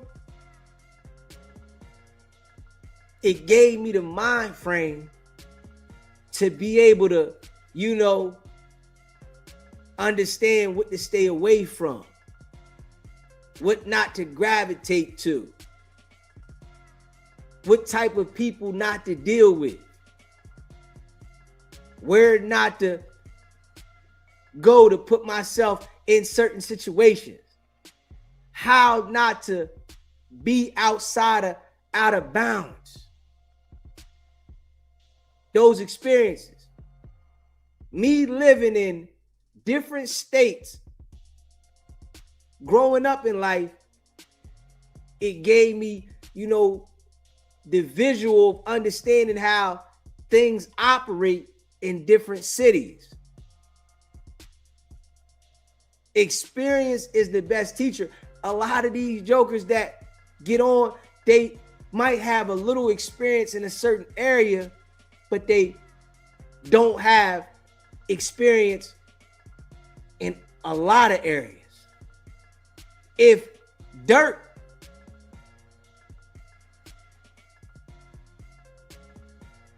would understand that all your homies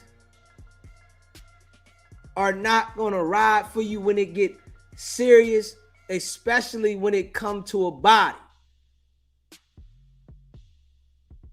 Lil Durk been locked up with King Von for attempt before. Attempt is a different situation than murder for hire. That's a different ball game, right? Because you might can talk the victim out of coming. You might can get the victim to change their statement. You might can pay the victim off. But when it come to murder for hire and somebody literally loses their life because they're saying that you paid to get this done, and then the people that was involved start turning on you, you cook. Now, Dirk been down for a minute now. He been down over a year. You don't hear no support for Dirk. Everybody loved Dirk when he was out. Everybody was rocking with him. You hear me? Everybody was rocking with Dirk. They riding with him. They want to get on the track with him. They want to do business with him. Now he locked up, looking at the elbow. Ain't nobody rocking with him. See, this is something that some people understand with life, is that people rock with you when you in position. Damn right they rock with you. When you in position, people is on your team. This is why it's important to always stay in position. But when you lose that position, they're not rocking with you. Don't nobody care about what you did yesterday. They care about what's going on currently. This is how our brains is programmed and how life is designed. People only care about what you currently do. You can do everything for somebody last week, but don't do something for them this week. They gonna say you ain't shit. You don't care. This is how the design of the world is. This is facts. People only care about what you're doing currently. They rock with Dirk because he was in the light currently, in position currently. But he lost his balance. He played himself off the street. So now he played himself off the street. Don't nobody care. This is the game. And the people that are telling on Dirk, when they get out, they gonna get a bag. They gonna get a crazy bag. They gonna get a crazy bag.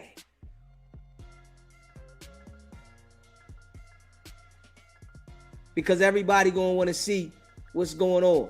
the game has flipped, and a lot of people do not understand that the game is flipped. They still lost. It's flipped. The street people are not winning at all. The game is flipped, man. You know, it's like people got to understand everything has changed, man. You know, it's okay if you want to be a real one in a sense, but if you want to be a real criminal, you're not going to make it in this world. You can be a real one and say, I stand on principles and morals, but if you think that you're going to be a criminal and identify yourself as a real one, you're going to lose. Because somebody going to end up telling on you, you going to end up telling,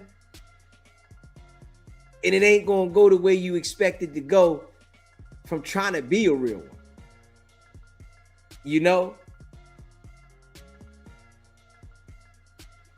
Everything has shifted, man. It's all different. The rats are winning. They highlight it. Times have changed, man. And all we can say is don't commit crimes. Don't do it. Don't commit no crimes. Don't commit crimes. They designed it for you to lose. It's just now it's highlighted. You know, at one point in life, it was like a mind trip because it was always you gonna lose eventually, but now it's highlighted. And people still doing it. Don't nobody know how to quit. Well, not everybody. You hear me? Everybody don't know how to quit. You know, you got some of the few that know how to bow out. You hear me? You got some of the few. I'm proud to say that about myself, you know, because it's jokers that they got to go to jail 9, 10, 20 years to figure out the streets ain't it. It's some jokers that know how to hang it up without doing that. I ain't had to go to jail and get locked up with a brick to figure out that I'm gonna go to jail for a long time if I keep doing this shit.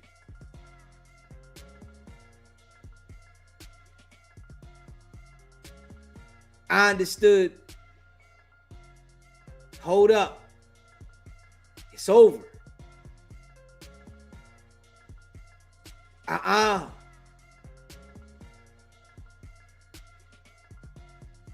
From experience, though.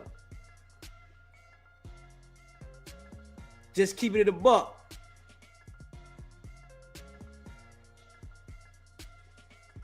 From experience. And I'm proud. You know, to all the ones that rock with me, man, I appreciate y'all. I'm proud. I'm proud of myself that I'm able to come and speak to the people and was one of those ones that was in the street and was able to put it in the past. Like, I smile about this every day. I smile about it every single day. Because I know what I come from. I know where I've been.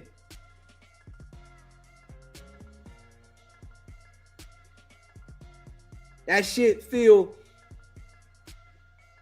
good, man. Straight up. And then I know that I got a different mind frame because at one point in my life, I was mentally trapped in the streets. I was mentally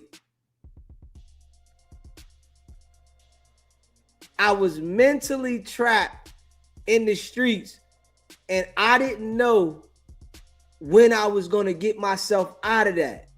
But I knew it would be one day.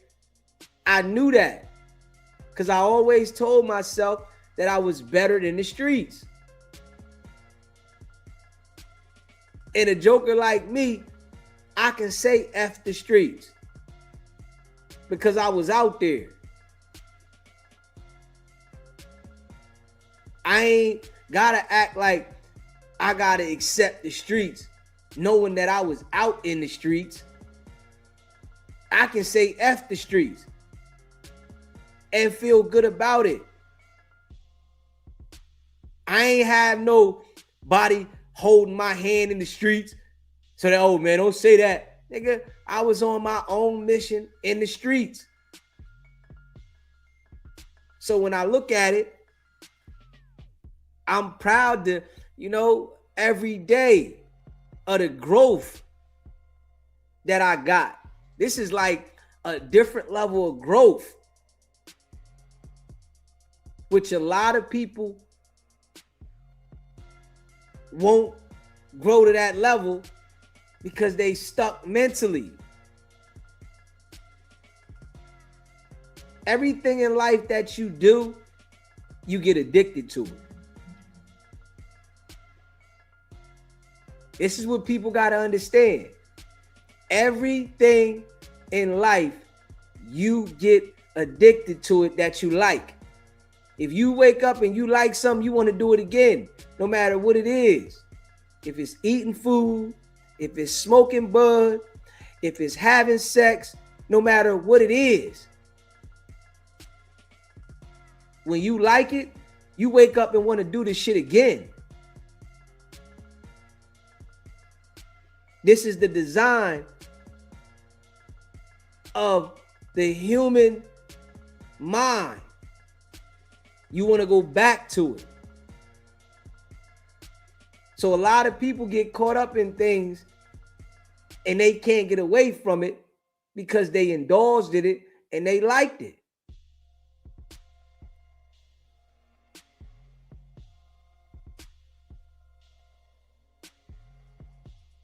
So,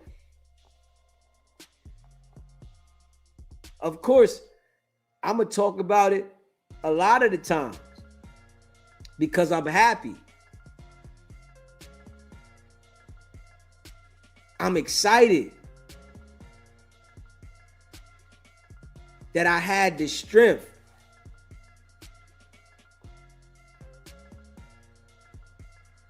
to elevate mentally.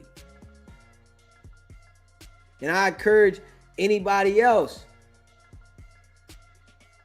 to go cold turkey. Just go cold turkey. Straight up. Make changes in your life and go about it in a different direction. I encourage anybody. You can't force somebody when they should change. You can't force them. Some people think, you can say, do this now and somebody going to do it. It's certain things that you can put out there and then somebody will gravitate to it and grab it and be like, man, it's time for me to do this. This is why, I know the message that I put out there and the experience that I put out there, it reaches people. Straight up. Because it's been messages that I've heard from other people that reached me. I might not have gravitated to it from when I first heard it, but I might have revisited it, and then I'm like, okay, cool. Let me do this a little different. You might not get the message the first time somebody, put the message out there. You might got to hear the message again. You might not understand something the first time somebody put something out there. You might got to hear the message again. And then when you hear it again, you're like, okay, yeah, I get that now. Now I understand that. And that's just some real shit. This is how I look at it. It's been plenty of times I heard certain things that I didn't understand, but I heard it.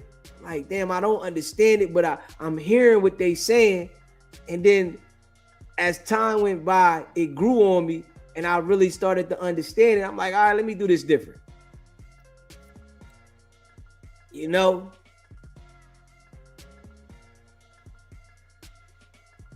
I think we all, got the capability of doing a lot of things. It's just some people get stuck in certain behaviors and habits. You are what you surround yourself around. If you surround yourself around people that are into negative things, you're going to do them too. If you surround yourself around people that's doing positive things, you'll do some positive things too. If you surround yourself around people that like to educate themselves, you're going to educate yourself too.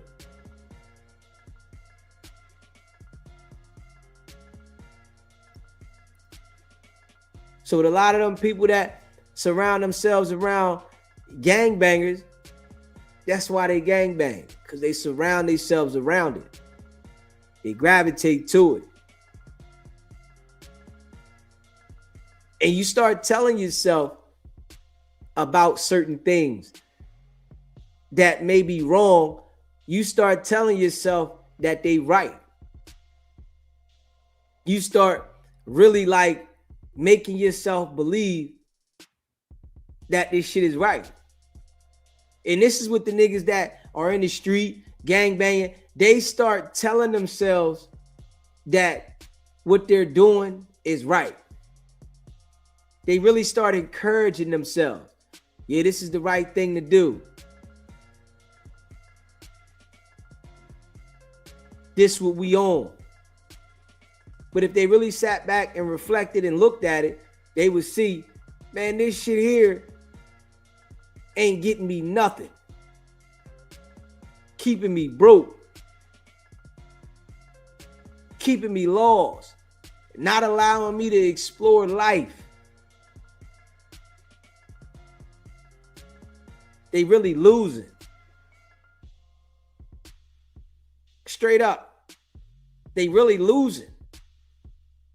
But they think because everybody else doing this, I'm winning. And if I get some type of rank or position within the gang, that I'm really doing something, when you're not. You ain't doing nothing if you got position in the game. You got a whole bunch of people that can't help you elevate, paying attention to you. You got a whole bunch of people that are on a failure mission, pumping you up to fail too. Man, that shit ain't adding up. It ain't adding up.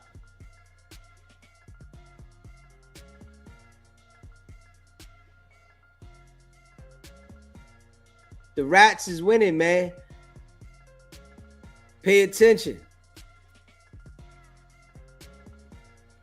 The rats is winning. They winning. Understanding these jokers, WACK, 6ix9ine. You can just pay attention. All the people WACK deal with is rats. All the people that he want to have a certain level of respect for is a rat.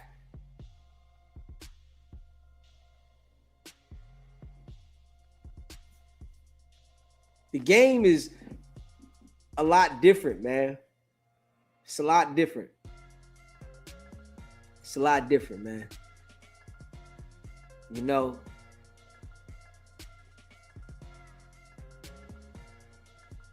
a lot of people living in like a fantasy world, man. They living in a fantasy world, man. They living in a fantasy world. Yeah. And then you got the people like WACK that are encouraging you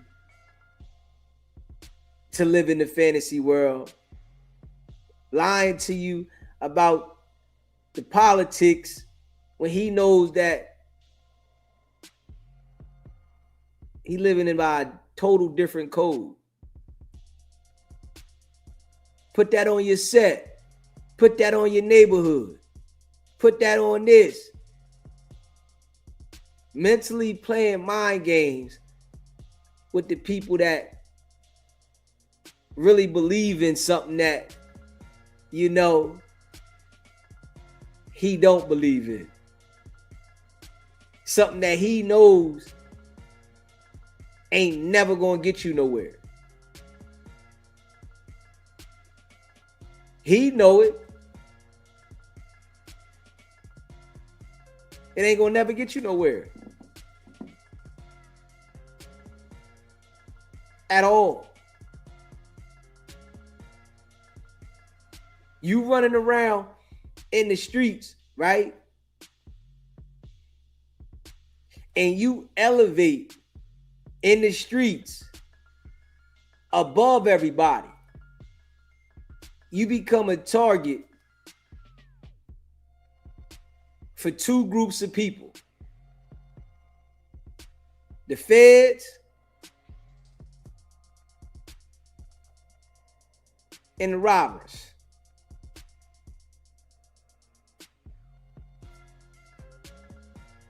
You become a target for two groups of people. If you do elevate, as long as you stay down there with the peewees, you all right. We'll pick a couple of y'all off at a time. But if you get up here, you become a target. They want to get you out of there, or they want you to start telling on others. Now they want you to be the inside source. This how WACK started working with them people. You up here getting loud.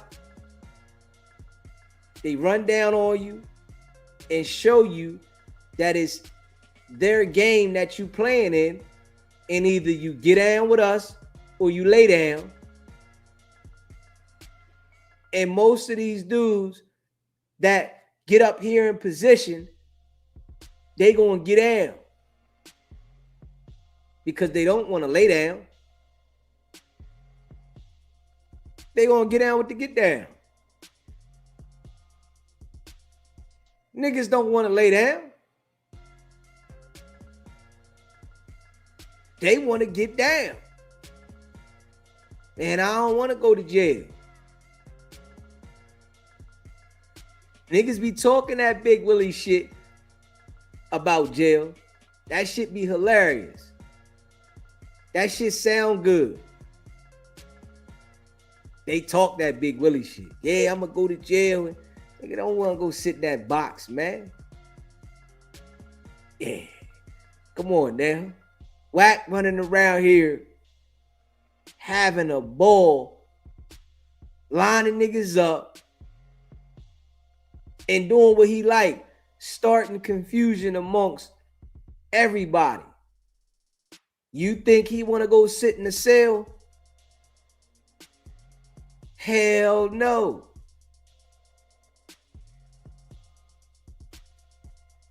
He gonna continue to line niggas up.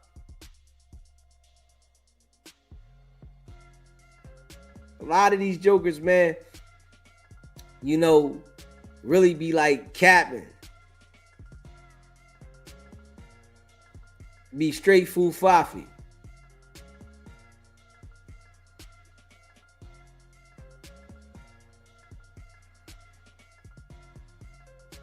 You know what I'm saying?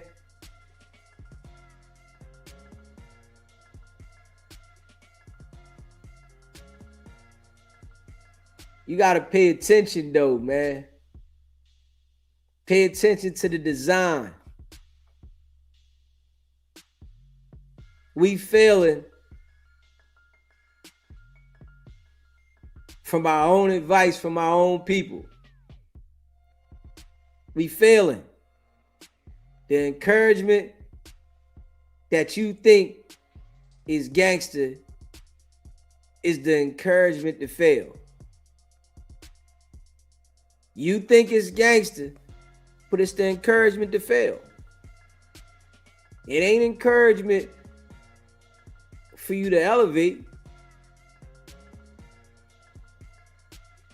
The things that you supposed to do that consist of living, these things ain't encouraged amongst the people.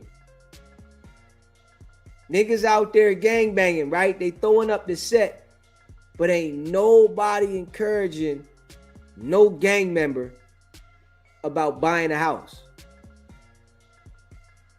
Nobody is encouraging the gang member to fix their credit. Nobody is encouraging the gang member to start a business. Nobody is encouraging the gang member to elevate on life terms. It's throw up your set. This is amongst the people.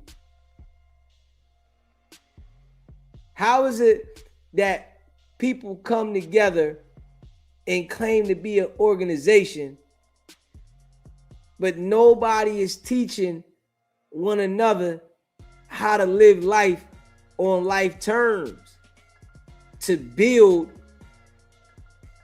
inside of the life structure that we have? It's only to destroy yourself. And when you look at it, you see the design is straight failure, and it's enhanced and promoted to another level. They done enhanced it. They pumping it to the people on a whole nother level. How to fail. Let's just be real. Can we be real, right? You don't hear no gang members talking about buying a house. None of them. You don't hear no gang members talking about buying property. But they own the neighborhood. You can't come to my neighborhood. Niggas will promote that you can't come to their neighborhood and don't own not one house in the neighborhood. Not one though. This the mind frame that we got. It's niggas that been gangbanging they whole life and ain't never been to the settlement table one time. They don't even understand what it feel like to sit down at the settlement table and sign all these documents to say, I own the crib. They don't even know what that feel like. But they'll tell you, you can't come to Compton. That shit is wild. You can't come to LA.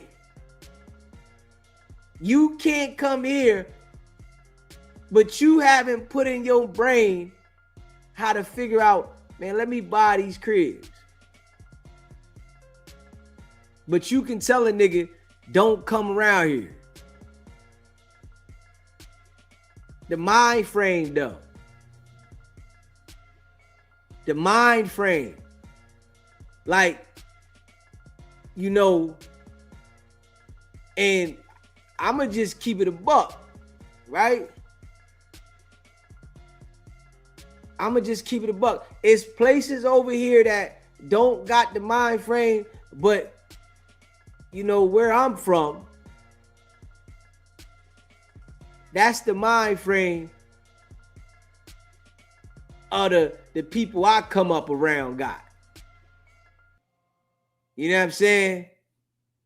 The people that I come up with, we got the mind frame of you doing whatever you doing, but you still gotta live life on life terms.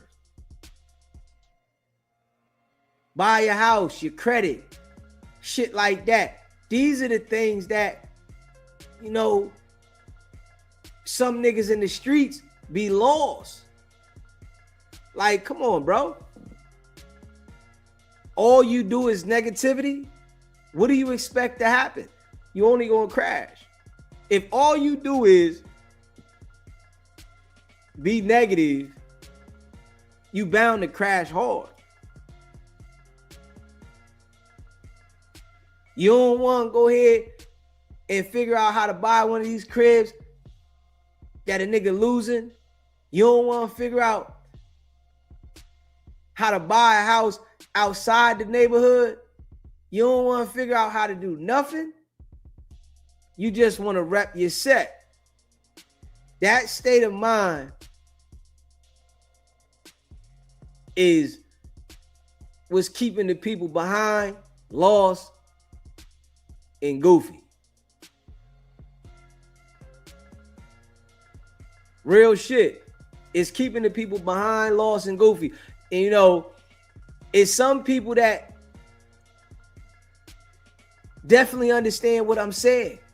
You know, because you know some homies that all they do is rep they set, but they ain't got nothing. All the nigga do is scream on the dead homies, but he ain't got nothing. You ain't want to take no time to figure out what's going on in life for real. It's real life business going on inside life. It's real life business going on in life. And it's people that are so lost and caught up in the goofy shit that they don't understand what's really going on in life. All they know is with the goofy shit that's being taught to them. They don't understand about what's really going on. Straight up. That's because everybody around them is teaching them gang banging, street shit. Ain't nobody around them teaching, yo, let's go out and buy these cribs. Straight up. Nobody's teaching them, let's go buy these houses. That's something that should be taught. You know what I mean? Nobody's teaching them, man, let's go buy these cribs, man. Straight up. You know, and that's something that I'm thankful for being around them type of people. You know, I was out in the world doing my shit, 19, 20 years old, and my niggas came around and said, we getting dump trucks. I ain't know nothing about a dump truck at all. They say, yo, we can get them for like 20, right? You can get a used truck for like 20,000. Young boy, 19, 20. They say, yo, you gonna make $60 an hour. This the mind frame of the people that I come up around. The people that I associated myself with. You know, but you got the people that associate themselves with the niggas in the gangs and out there that ain't got nothing going on. So they not going to get the encouragement and the information to elevate their life. I'm hanging around niggas that talking about getting dump trucks. Niggas go get dump trucks. I had to go buy one. Straight up. Niggas go get dump trucks. I see niggas pull up. Yo, hold up. And I gotta go get one. And taught myself how to drive it. I gotta go get a dump truck. Go get one dump truck, run that joint, and then go get another one. Straight up. This is like when I say that you are who you surround yourself around. I surrounded myself around hustlers that was going to grind.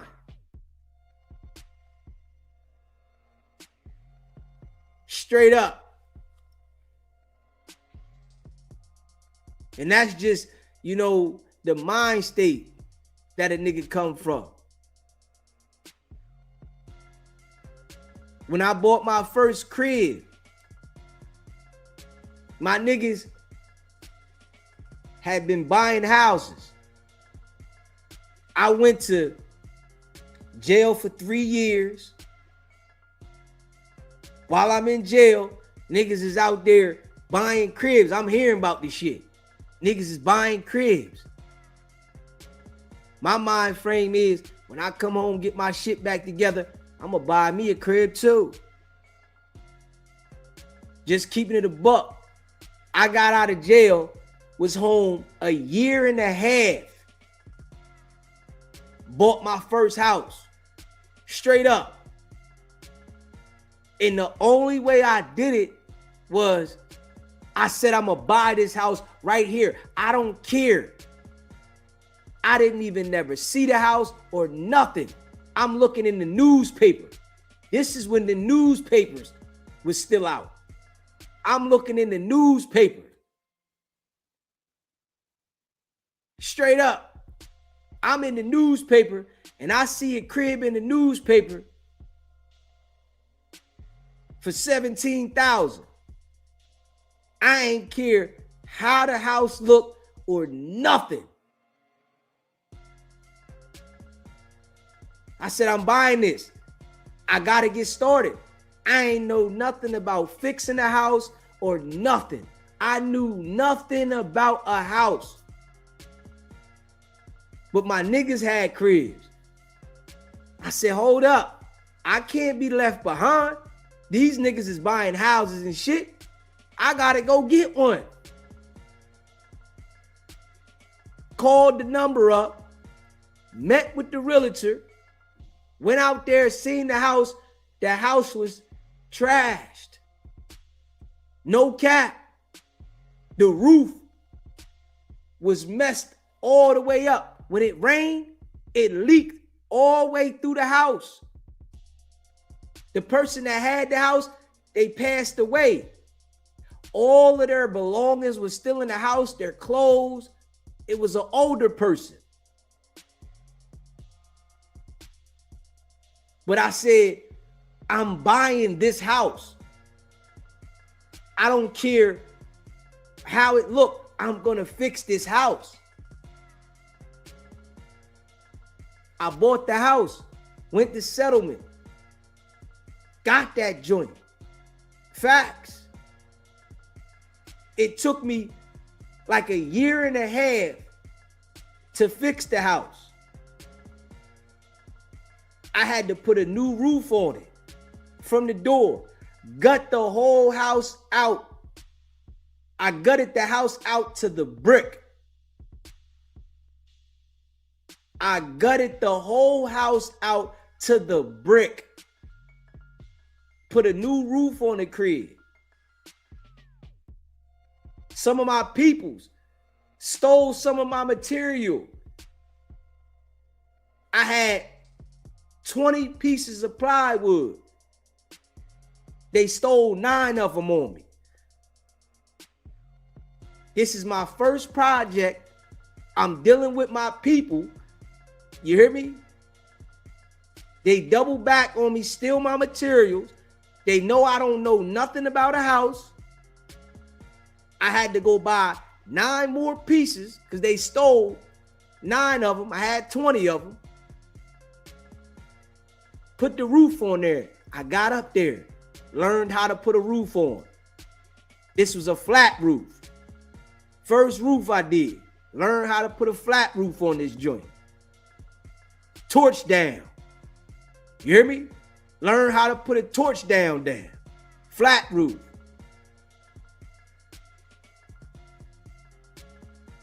Had to get permits, everything. Straight up. Had to get permits, everything. Went and got me a contractor license. Had the people from the city had to come through and inspect shit. I did shit wrong. They told me I couldn't get that cleared. I had to redo this. Frame the whole house. Got the electrician to run the electric. Fire blocked everything. Insulated everything. New plumbing. New heating system. Added a bathroom downstairs. Drywalled the whole crib. Hardwood floor and carpet. New kitchen.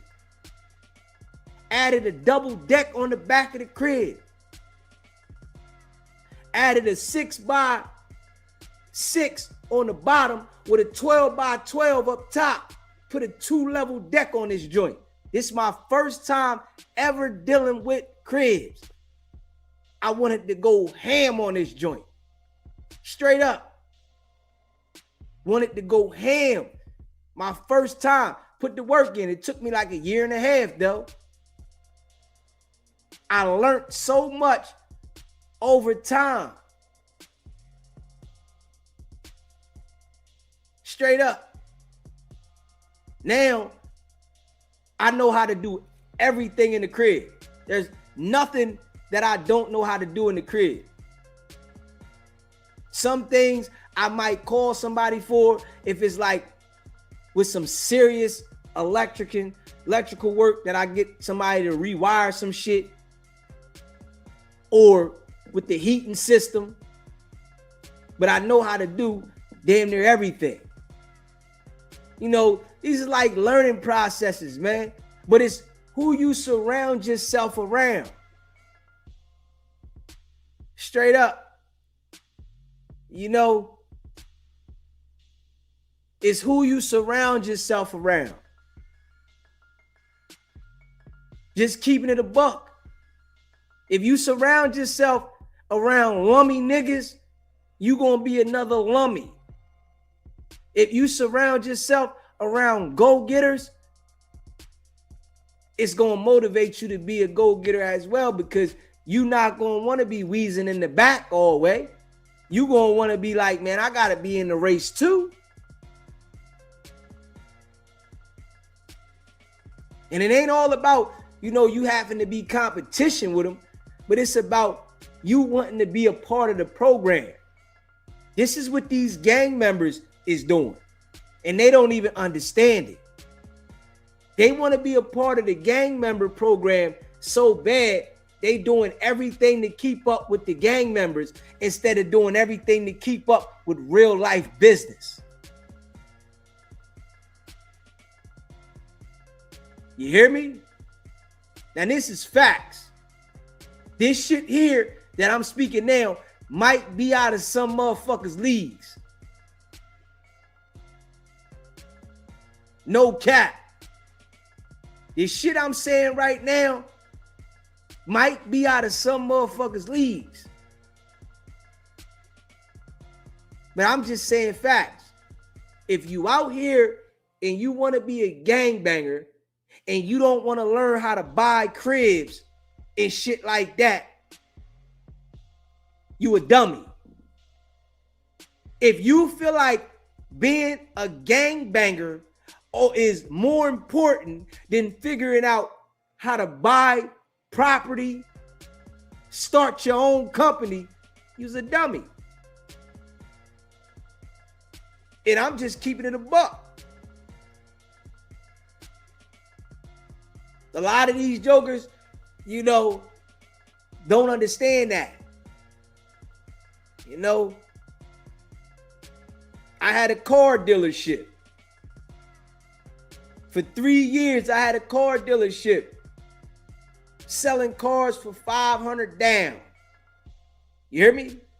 Selling cars for $500 down. Man, I was the hood car man. You hear me? Niggas from the hood know I'm going to put you in something. And I'm going to give you a warranty on your shit. I put a warranty on every car I sold. Made sure if you got a problem, you going to get your shit fixed. If it's a problem that I don't know is there, you got a warranty on your shit, you going to get it fixed. And I was getting niggas approved for $500 down. I had multiple banks. Like, see, this is the difference, you know, when I talk about, you know, being a hustler. I got a different type of hustle. This is why when I speak, it's certain motherfuckers know, nigga, I'm not on that level. We on different levels. Niggas might got more following than me because they on no jumper and all that shit. But when I speak, nigga, my experiences far exceeds a lot of jokers. And I know niggas don't like it. My experiences far exceed a lot of jokers. I just smell something with this shit. I smell it though. I know it's going to take some time. I got to put this work in to get the solid people that's going to rock with me to stick with me, right? And it's going to be more solid people that come on board that rock with me, right? I got to put that work in. If I was to get that exposure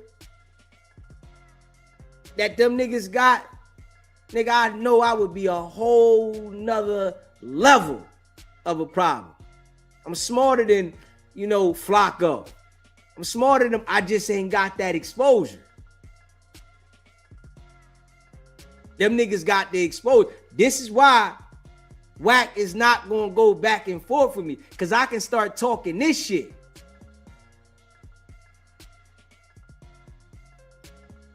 I get that exposure. It's some real ones out there that want to hear real shit. Everybody don't want to hear the goofy shit that these niggas is promoting. It's people out here that want to hear some real shit.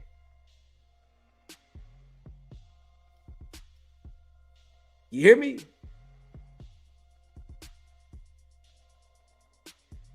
Real shit though. Like, I sold a lot of cars, right?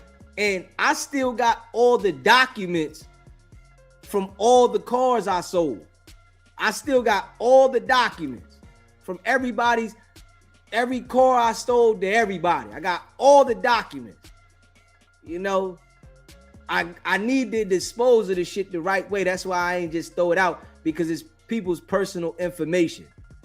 You know what I mean? So I would never, put throw people's personal information out there like that, so somebody can be able to find it somewhere. So I gotta dispose of that shit the right way. You know what I mean? But I still got all my documents and shit. I ain't never do nothing shady selling no car. See, this is one thing I understand too. When you doing business that's attached to your name, you never, ever, ever, ever do anything shady to try to get things done, because it's always going to come back to you. It's a paper trail. Niggas used to come try to ask me for T-tags. They like, yo, man, let me get a T-tag. Hell no. And I'm saying it to niggas just like that. I don't care if I know you or not. Nigga, I'm not giving you no T-tag. Nigga, that shit is registered to my company. When they give the T-tags out, they write them all down.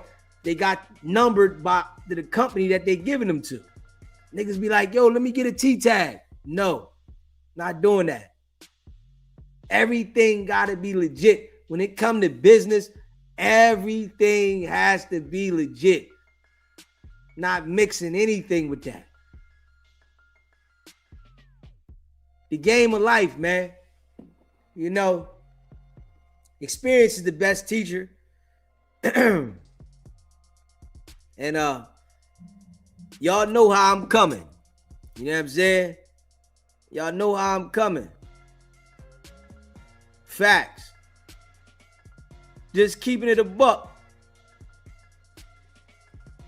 Real recognized real, man. And DZ appreciate all y'all, man. Straight up. Yeah, I appreciate all y'all, man. Smash that like button, man. Hit that subscribe button, man. I appreciate y'all. And we gonna keep rocking, non-stop. One thing, if you really rock with me, you know how my switch up game is. I try different things. I do different things, I like to do that. That's just my style, right? But my strong point on here is, dialoguing with the people. This is what I feel like. That's my strong point, is having the dialogue directly, talking with the people, doing my show the way I do it, just like, how we doing it now. I got the line back open, to the haters or whoever. If you want to test the waters, it's back open. You know what I'm saying? So we back.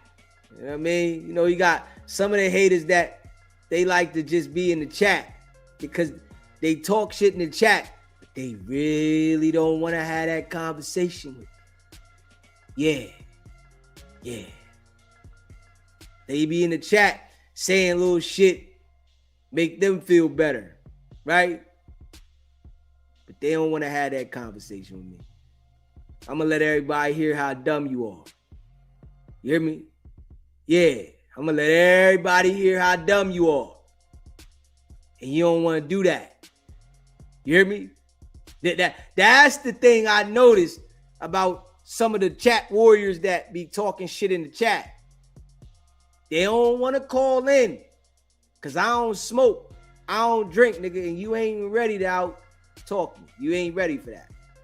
I talk for too many hours for you to think that you're going to call in for a couple minutes and out talk. Or if it's even an hour, you can't out talk me, nigga. I talk too long. Straight up.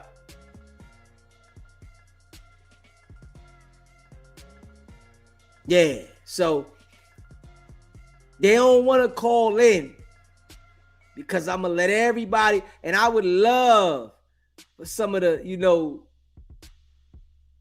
the the chat warriors that want to talk shit in the chat, I would love for you to call in, man. I want the people to be able to identify you with your phone call.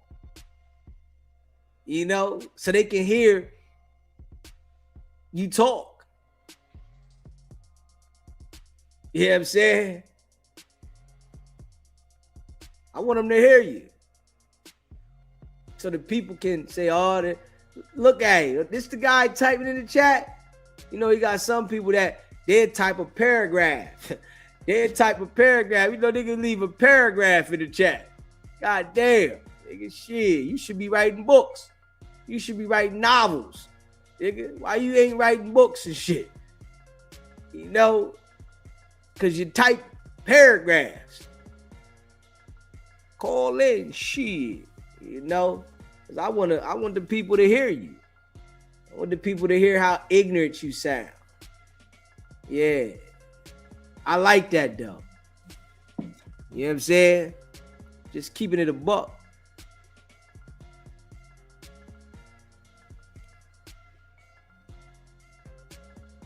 You know what I'm saying? SBGB TV live call-in show. What's happening? I want to call in. I'm not a troll. What's going on? What's up, Blue Chicken? Don't be blasting me on everybody. I was trying to be simple and easy. You blasted me. You put me on blast. Man, everybody know your damn voice. With that being said, you're doing a great job. I just want to call in and tell you how good you doing. Well, I appreciate you, Blue Chicken. And how you following what your grandmama said. That's what got me amongst other things. But I want to be known to everybody that's listening. I don't need to do too much and nothing when it comes to this brother right here. He a real nigga. And I say nigga because we can use that. If you ain't black, you can't say nigga. So with that being said, I want to say, I so appreciate you. I appreciate what you're doing. And it's always justice to Marciano and Jay Reed on the back end. Because I'm going to tell you how I feel.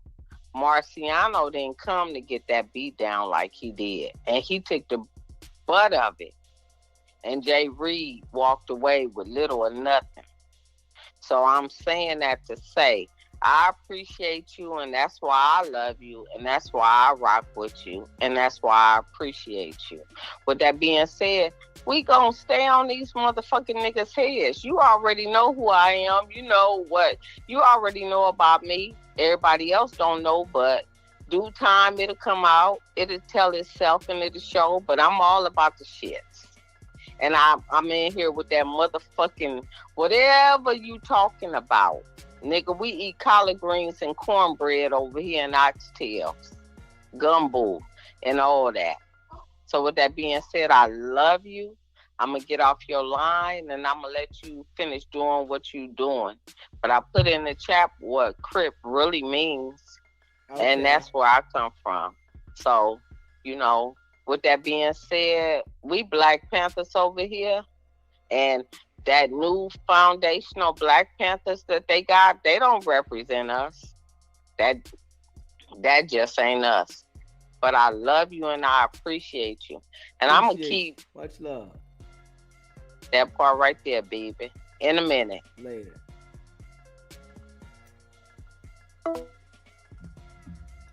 Yeah, man. Smash that like button. And hit the subscribe button. Shout out to all y'all that rock with SBGB TV, man. Appreciate y'all, man. Big facts. Go check out the merch, sbgbtv.com. And, you know, I appreciate all y'all, man. And, you know, everybody that, you know, had got gifted merch from Blue Chicken. I already sent that out, so y'all should be receiving that anytime this week. C Brown, you still got to hit me up. Get that information to me, bro, so I can send that out for you. And I appreciate y'all, man. Smash that like button if you haven't already hit the like button. You know, the like button is definitely what helps the channel circulate around the algorithm. So if you in the building, just smash the like button. You know, it don't hurt nothing. If you with WACK, you can still smash the like button. It's okay. He won't know. Hit the like button, man. You know what I'm saying? And subscribe to the channel if you haven't subscribed yet. You can become a member. It's only $3.99. It's pinned at the top of the chat. So you can become a member for $3.99. If you want us to promote anything for you, email me at sbgbtv@gmail.com. And I appreciate all y'all, man. Hope y'all stay locked in. With your boy. You know, I know what it is. You're going hard in the paint, man. Non-stop. You know what I'm saying? It's your boy DZ. Let me see. Here. He said he texted me. Let me see. I don't see it. Let's see. Let me see.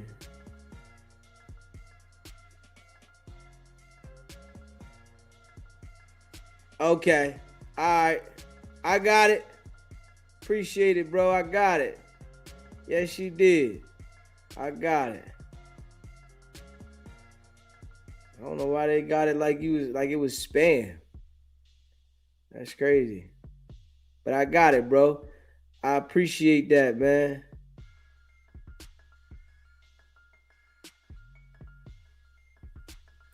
Big facts.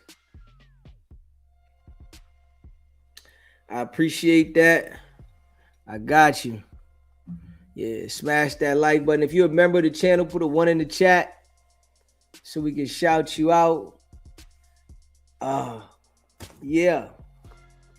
We're going hard to paint. I'm going to put that blue hat on there tomorrow. Blue chicken. I already sent that joint to you. You got the first blue hat.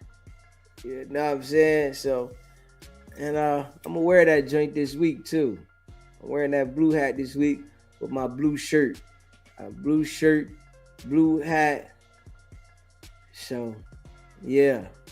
I got, I got to start putting some of the shirts along the couch in the hoodies. I got to start just sitting them up there. You can see them right along the couch. Yeah.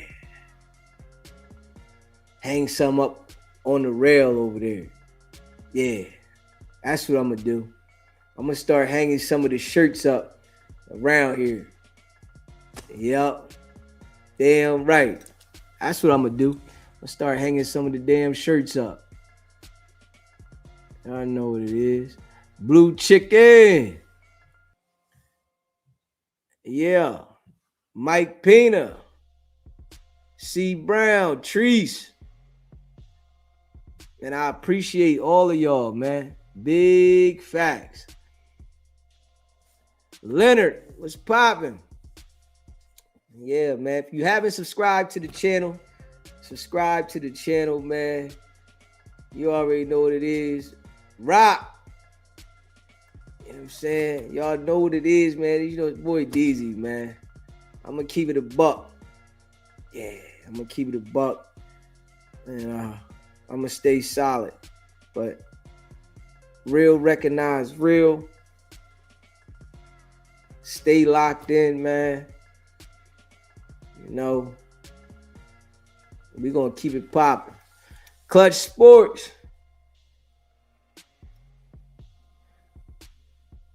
Okay, you was out there plowing the snow. Yeah, that snow's still out there. Did it snow again where you at? Because the snow still, The temperature been so cold, that damn snow ain't went nowhere. I'm still waiting on the people to contact me, niggas, to hit my damn mailbox. Got my mailbox out there leaning. Straight up.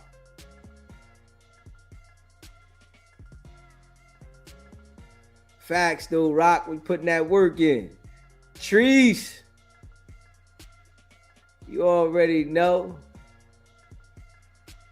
Blue chicken. Yeah, man. We just putting that work in, that grind. You said, yeah, I got contracts for snow removal, and I also do lawn care. Yeah, we had a couple inches today. Okay. That's what's up, Leonard, man. The grind. You know, I love the grind, man. I love the grind. We probably gonna be getting some here soon, because I did see something that it was supposed to be something coming here soon. For real, for real. I love the grind though, bro. That's a fact. Damn right I love the grind, man. Grind keep me, you know, thriving. That's what it's about. The grind keep me thriving, man. Let me see here. Yeah, big facts.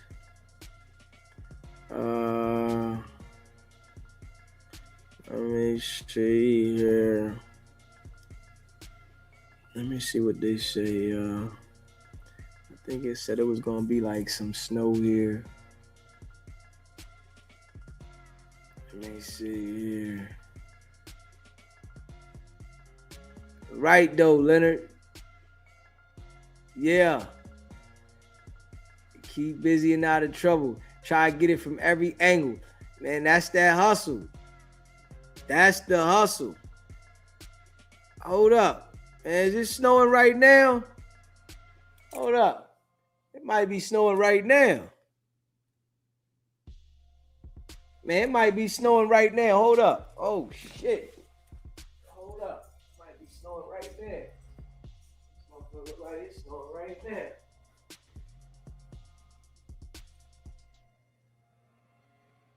I don't see that.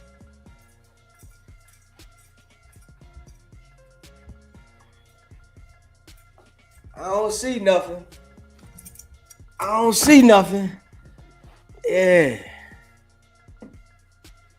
Yeah, I don't see nothing, but it say like it's supposed to be snowing. Let me see.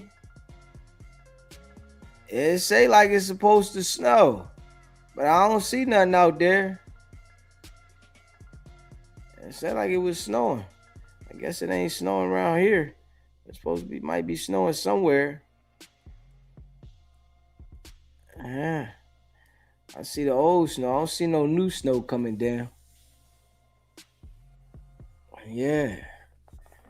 Straight up. Mm-hmm.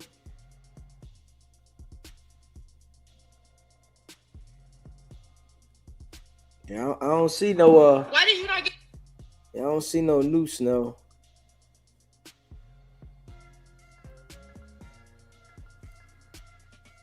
Real shit. Yeah, I don't see no new snow. Yeah. Yeah, I don't see no new snow.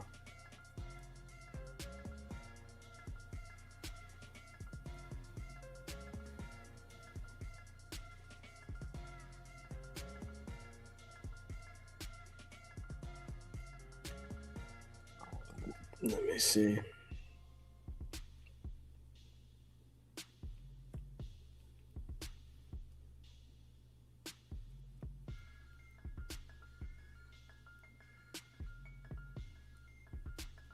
Yeah. Let me see.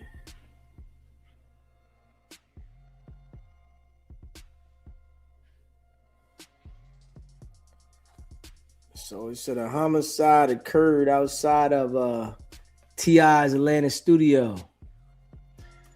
Run the table. Appreciate that, bro. Facts. You already know what it is, bro. Appreciate that. Appreciate that, my brother. Facts. You already know what it is. They said a homicide happened outside of T.I.'s studio on January 31st. Yeah, shit got wicked out there. Yeah, shit got wicked. Atlanta Police Department officers responded to reports of shots fired at Tip's Super Sound Studios in Northwest Atlanta. Upon arriving, they discovered a victim in the driver's seat of a vehicle suffering from multiple gunshot wounds. Following life-saving efforts from the police, the victim was transported to Grady Memorial Hospital, where he succumbed to his wounds. Police are currently investigating the shooting. Homicide investigators responded to the scene and are working to determine the circumstances surrounding the incident, the APD said in a press release. According to WSB-TV, T.I. has owned the studio since 2020. However, he does not manage the property. This is not the first shooting to occur at Super Sound Studios in 2021. A man was shot at the same location. In 2022, a man was shot in the leg in the parking lot. Police believe the shooting was prompted by someone breaking into cars outside of the studio. XXL has reached out to T.I.'s team and the Atlanta Police Department for comments. Yeah. They ain't playing no games. They ain't playing no games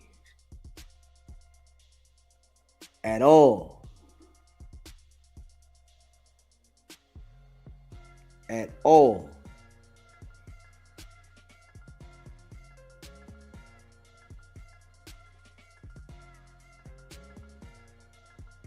Yeah. T.I., he ain't claiming to have no management. I don't manage out there. Hold up, it's my studio, but I don't manage nothing out there. Don't put nothing on me. I'm sure that's why he got people that manage the place. So it's like, all right, I own it, but I'm not the one doing the managing, so I'm not the one that's booking the people that's coming, and they not with me. So it ain't like they associated to me. Yeah. So you can already tell that from what he's saying. Straight up. It'd be a lot of crazy stuff going on out there now. People breaking into cars and stealing. Straight up. Yeah, people breaking into cars and stealing stuff. It's a lot of crazy situations.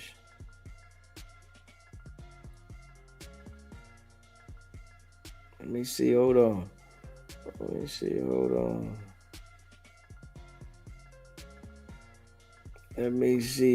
up. Wait. Let me see here. Hold up. Wait. Smash that like button too. If you ain't hit that like button yet, smash that. We working.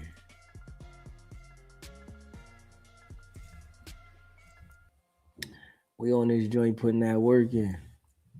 We back at it. I know how we do. We back at it.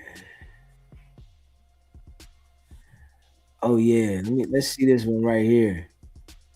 Hey yo, Yeah, I wanted to play this too. I'm gonna play this one too. Hold up. These niggas in New York got caught with 300 bricks. God damn.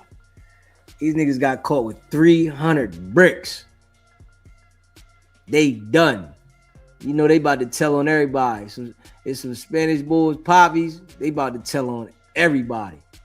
Got caught with 300 of them. You think they gonna hold up? Hell no. 300 bricks. God damn. And you already know the feds was on that. They knew the work was coming. Saying that's a lot of bricks to get caught with, and they was watching. You know what I'm saying? 300 bricks. Yeah. They knew the jokers was coming. Damn right they did. Nassau County Police call one of the biggest drug busts on record there. Nearly 700 pounds of cocaine worth $20 million found in the car of two suspects in Plainview. Eyewitness News reporter Lindsay Tuckman live there with the details. Lindsay.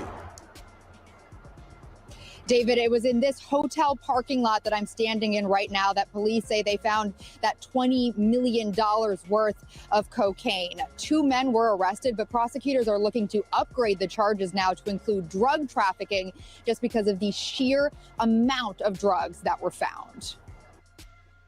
312 kilos of cocaine, almost 700 pounds, all found in this car last Thursday in Nassau County. 40-year-old Michael Vieira and 35-year-old Daniel Santana arrested and charged in the drug bust. Looking at it all here in this auditorium right now is staggering. The $20 million street value, I think, is a conservative number. When this gets cut up and sold, these individuals would have been very, very rich. Nassau County Police say narcotics officers were staking out the parking lot of a Holiday Inn in Plainview when they saw what was believed to be a sale go down. They approached the truck with the defendants inside and saw cocaine in the front seat. They got the two individuals out, they placed them under arrest. They opened up the trunk of the pickup truck, and this is what you got, 312 kilos of cocaine. The suspects were arraigned and charged with criminal possession of a controlled substance in the first and third degree. The two men are from DeLand, Florida, but according to officials, they also previously lived in Puerto Rico, where they had faced homicide charges.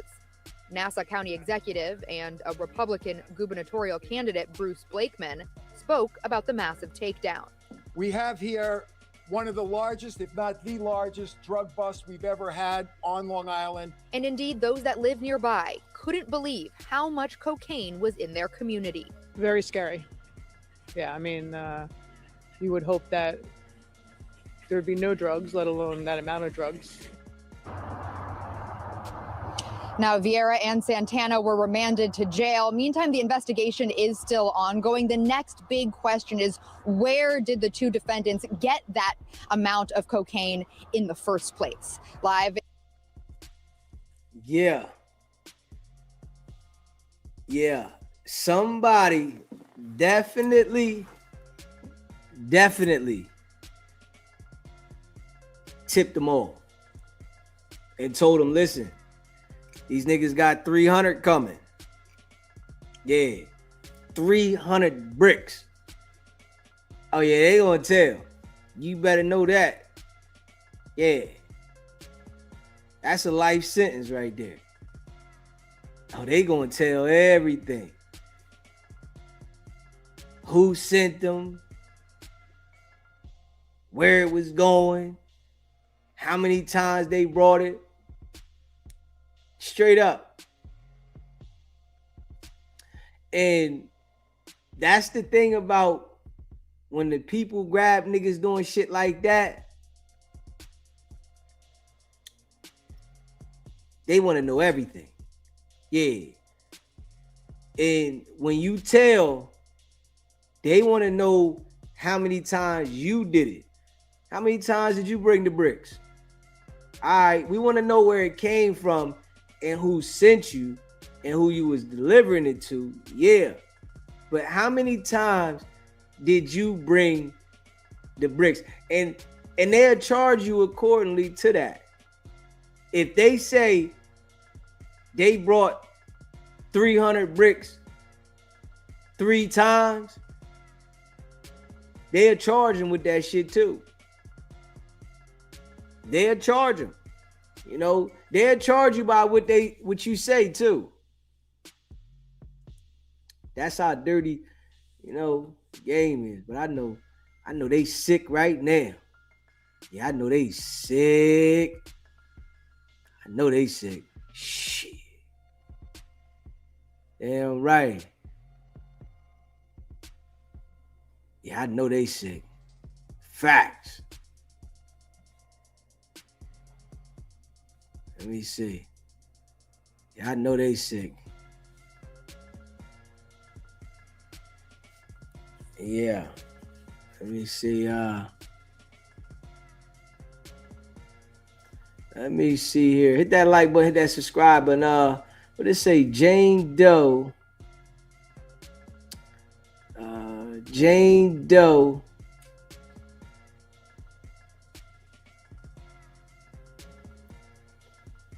In the R. Kelly case, recalls how survivor R. Kelly docuseries release was pivotal moment. Let me see here. Hold on. Smash that like button, hit that subscribe button, man. Let's see what they say about this joint right here. Let's see what they say about this joint.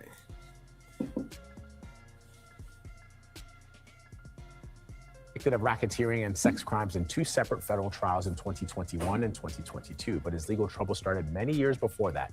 Way back in 2001, there was a sex tape that was leaked, and on that tape showed a 14-year-old girl. That girl's name was Rashona Landfair. She was also known as Jane Doe during one of R. Kelly's trials.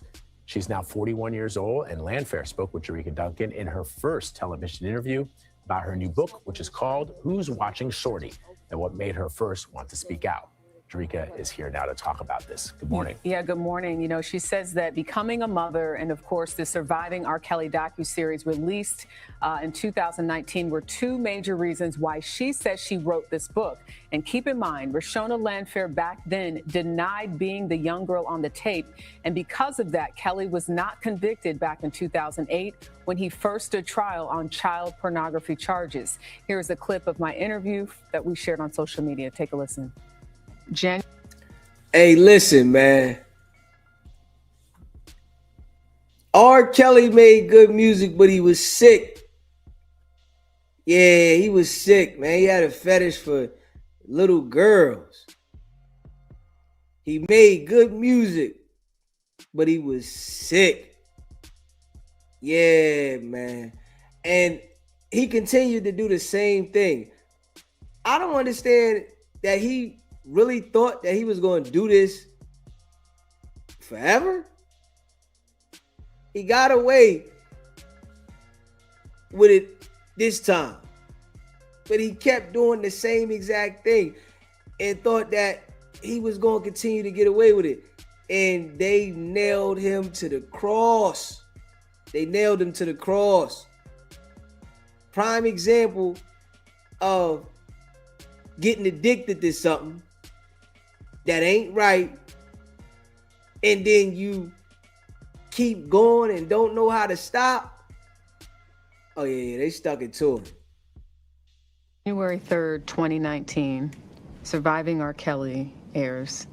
Did you see all 6? It's a 6-part series. Did you see all of it? I don't know if I saw all of it, but I saw enough. And you thought? That was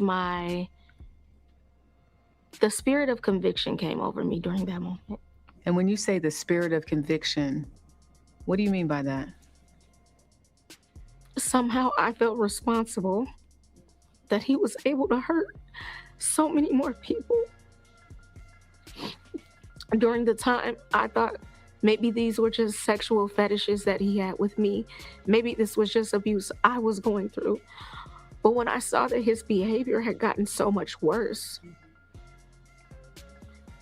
and he was allowed to hurt so many people because I lied, that did not sit well with me as an adult, as a woman. In March of that same year, Gayle King sat down with him and the 2 women he was in a relationship with at the time. Did you happen to see that? I did. I didn't do this stuff. This is not me, y'all. I'm fighting for my life. Y'all killing me with this.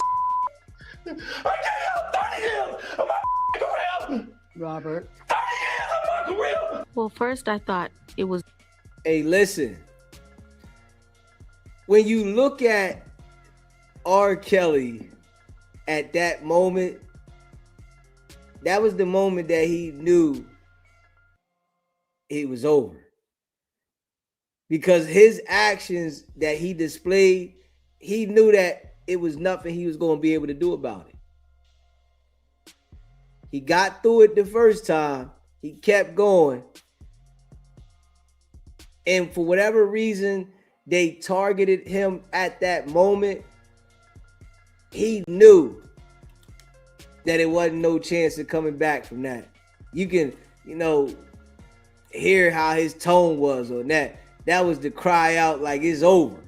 It's very Broadway of him to act like that. That was very normal for him to have that type of response. And when I heard those girls speak, I knew exactly who was talking through them.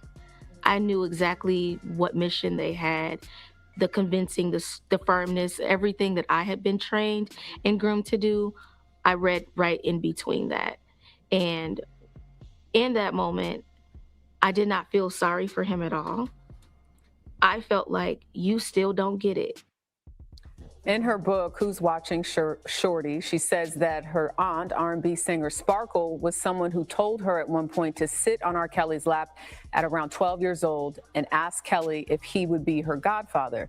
Now, we reached out to Sparkle, who said she is relieved that Roshana is on her healing journey, but Sparkle also said this: any suggestion that I groomed, facilitated, or enabled harm to my niece is untrue and deeply painful. Hey, listen, if you told your niece to sit on that man's lap, you definitely had part in it. Convictions. An attorney representing him told us they could not comment on specific allegations in the book without reading it. And the attorney added that Kelly wishes Roshana success and peace at all levels. There is so much in this book. And I think, even when I sat down with him, we're going to post an extended clip on YouTube later today. But it's this idea that you were the person we were all sort of looking for come 2017, 18, when all these allegations start again.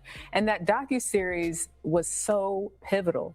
I remember being in this newsroom and saying, hey, guys, there's a documentary coming out on Lifetime. And it was like, okay. And then the numbers spoke. 2 million, or I think it was like 1.2 million people tuned in, which was a big deal for Lifetime. And I think you saw the engagement online.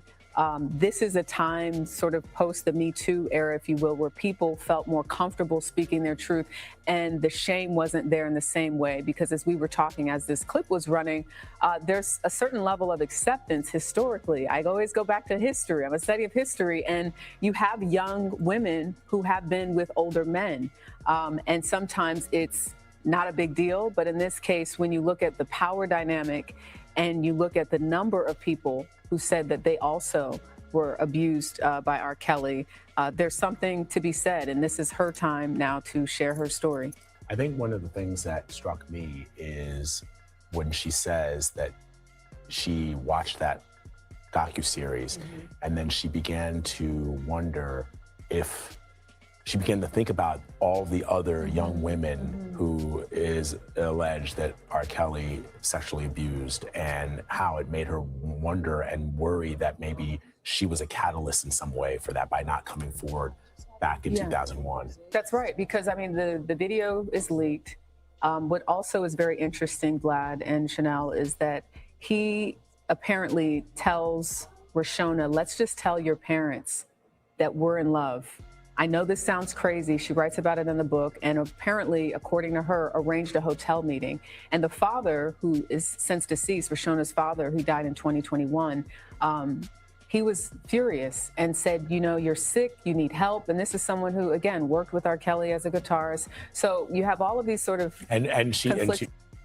So this man worked with R. Kelly as a guitarist. You've been around him. You knew what type of man he was. And you let your daughter hang out with him? That say a lot. And what you said on CBS Mornings is what she told you, because as I watched that little section, I thought I have a daughter, and I could not imagine I would want to kill this person. And she said, I had to convince my father not to go to the authorities. And I did that by telling him I might kill myself. Yeah. Right. I did that by saying all sorts of terrible things, which if your daughter or somebody you love says they're going to take their own life if you do something, now you're stuck between a rock and a hard place. Yeah. Should you go to the authorities, report this individual, or... But that trauma was happening, she says, at a very young age. Right. And so that kind of behavior makes sense because it's not a sensible thing to have to go through. I was going to say, I challenge anyone at 12, 13, 14, such a vulnerable place in anyone's life, to be wooed by this megastar and not allow that to kind of continue on in your 20s and in her case, But even hopefully into her these 30s. stories help. Yeah. Wow. Yeah, that's crazy. Yeah, that's crazy, man. Yeah. And Kelly feeling that, you know, I'm sure he think about all the sick shit he was doing daily. You know, I know he think about the parents that was involved and all of that. That shit running through his head. That's one thing about sitting in jail. When you sit in jail for something, whatever you there for, you gonna think about that. You gonna think about it. Superfly. Whatever you in jail for, you gonna sit in there and think about that. How Jay-Z escaped. Come on, he had Aaliyah, Foxy Brown when they were teenagers. Ain't that something? Yeah. I think that was from Jay-Z's past, I think that was a major part why he didn't get on social media. Yeah, when social media came out, Jay stayed away from this shit. Like, hold up. Nah.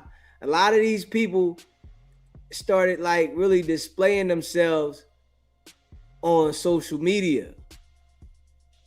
They start putting themselves out there, you know, using it as a promotion tool. But a lot of these dudes was sick. Kelly, Diddy, a lot of these dudes was sick putting themselves out there on social media.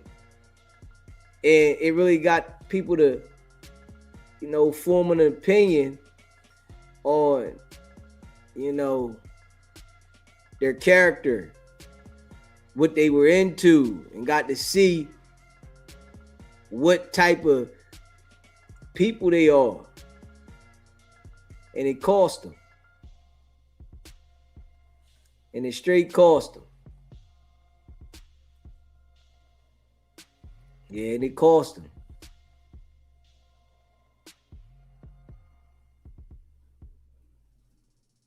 For sure. Yeah, it cost them.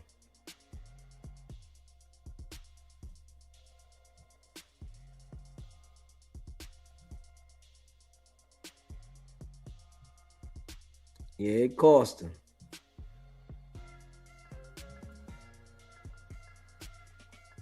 Let me see here.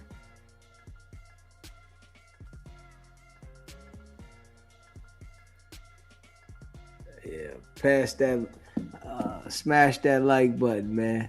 Let me see here. Hit that like button, hit that subscribe button, man.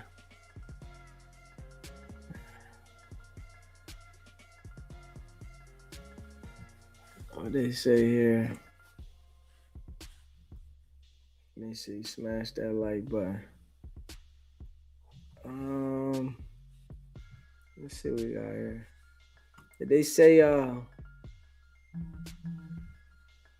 what they say here?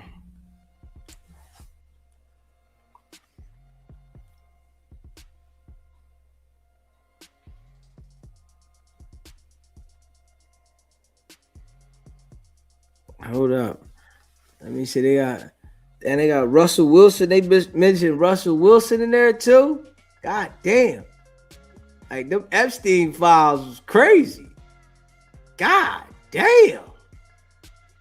They got Clinton supposed to testify or something. Let me see. Live look over Washington tonight. Former President Bill Clinton and former Secretary of State Hillary Clinton will testify on camera later this month in a House investigation into the late sex offender Jeffrey Epstein. The former president, seen in several photos in the Epstein case files, has acknowledged flying on Epstein's jet several times, but denied knowledge of his crimes. Meanwhile, it's the Trump administration facing new questions. Survivors say the Justice Department failed to redact their personal information, identities, and photos. Their brother and sister-in-law of late Epstein survivor spoke to CBS Mornings. There's one very big piece of the Department of Justice that's missing here, and it's that keyword justice. They didn't actively want their names being released, and they're actively being released by our DOJ, and that creates a huge safety risk for survivors out there. The Department of Justice says it is working around the clock with attorneys to check those redactions and to check those files. Yeah, the Department of Justice, they just put it out there. Yeah, they ain't care. Let me see here. Hold up. Russell Wilson. Let me see.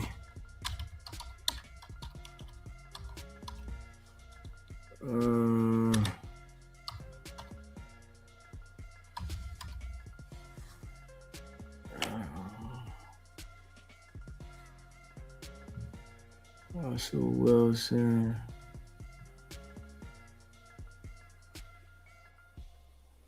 Let me see.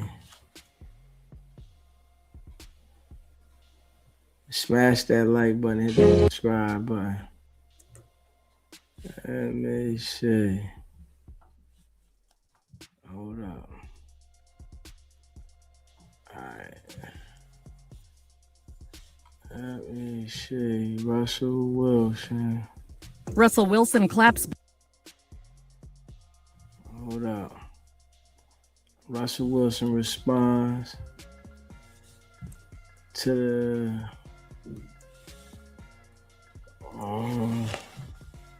Let's see what Russell Wilson says. Russell Wilson claps back after his name appears in the Epstein files. 2 days after the U.S. Department of Justice released more than 3 million new files from the criminal investigations into Jeffrey Epstein, Wilson clarifies what happened from his point of view and denies any contact with the late financier. In a post on X February 1st, Russell wrote on the app, "Nope, absolutely not. Not today, Satan," while resharing a since-deleted post about his name appearing in an email exchange with Epstein. He added, "Some random plane broker tried to sell me a plane. I had no idea whose plane and never bought the plane. Never talked nor never met the man. Thank God." According to the documents released January 30th and obtained by Us Weekly, Epstein exchanged messages with his personal pilot Larry Visosky about Wilson purchasing his Gulfstream jet.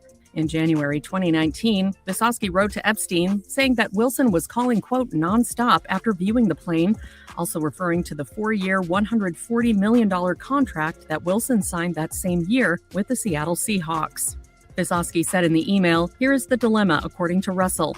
Russell wants to sign his new contract with the Seattle Seahawks before letting the media and his team know that he is purchasing a plane. He is concerned it will affect his contract negotiations for some reason. Russell is asking for a way to lock up the plane until his deal is signed. Could be 2 weeks or 2 months or 2 more. At one point, the emails also mentioned how Wilson was joined by his wife Sierra on a test flight where he took, quote, many photos and video. Ultimately, the deal never went through. Russell's publicist, Stephanie Jones, told the Seattle Times February 1st the NFL star never purchased the aircraft, nor was he aware that any aircraft discussed by third parties had any connection to Epstein.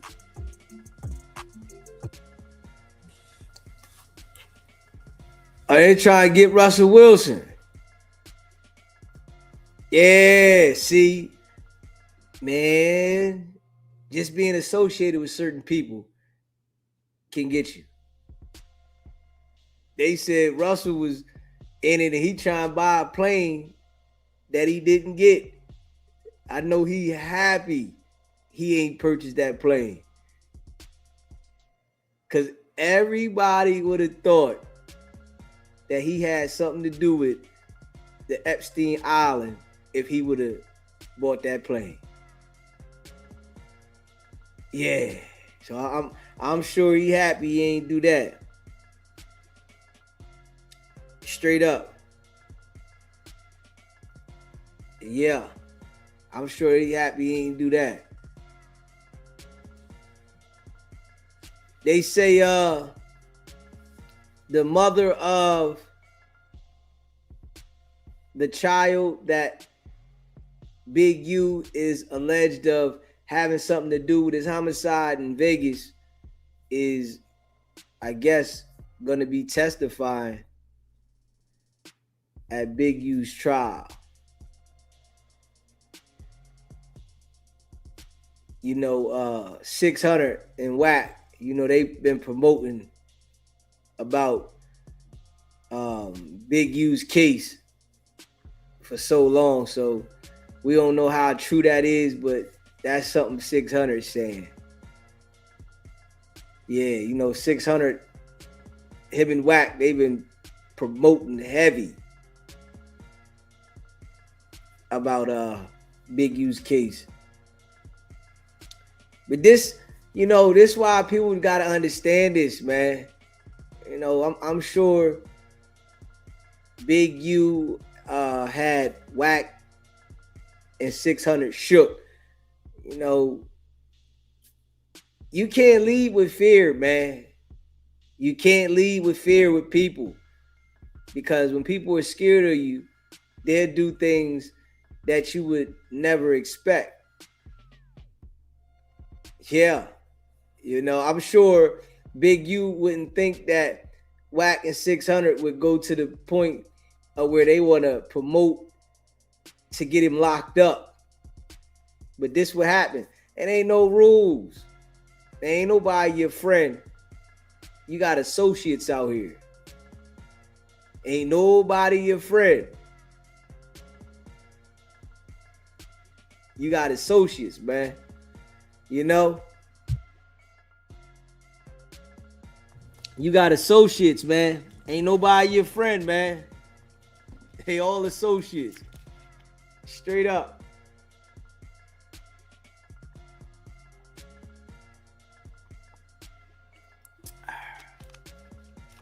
Straight up. So the people that, you know, you think is your homies and they rock with you, they'll turn against you. If they fear you, if they, you know, jealous, envious of you, they'll turn against you for all those reasons. So the odds is like really against you when you like embrace people, when you deal with people personally. Yeah, people in your space. You know, you got to have your personal space. He said they police, they just doing their job. Yeah, they just doing their job. Yeah. It's straight up. They just doing the job. Yeah, they definitely doing their job. Yeah, I mean, they doing their damn job.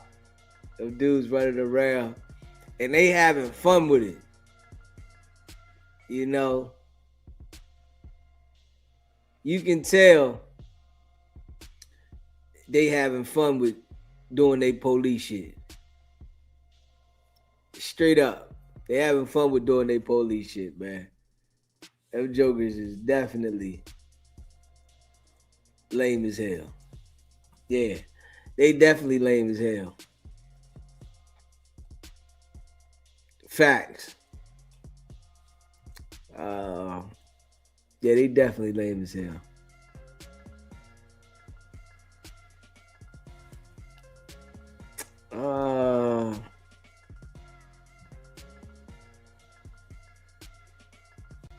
They lame as hell. Let me see.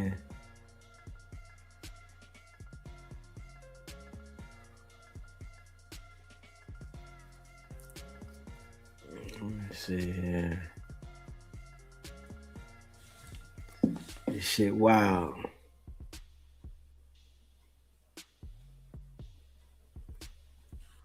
Hey, they snap with this shit. They snap with this shit. Let me see. Hit that subscribe button, man. And hit that like button.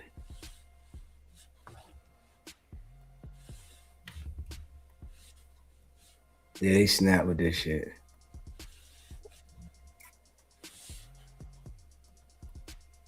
So there is a new name emerging in the millions of pages related to the Jeffrey Epstein saga that are being released by the Department of Justice. But this is a name you probably haven't heard before. Karina Shuliak. Now, she's not a victim. She's not a co-conspirator. Her name surfaces instead in Epstein's final phone call from jail in an apparent secret trust signed just 2 days before he died. One that was set to give her essentially a huge portion of his fortune and his properties and a diamond ring. Who is she? What do these documents reveal about Epstein's final plans?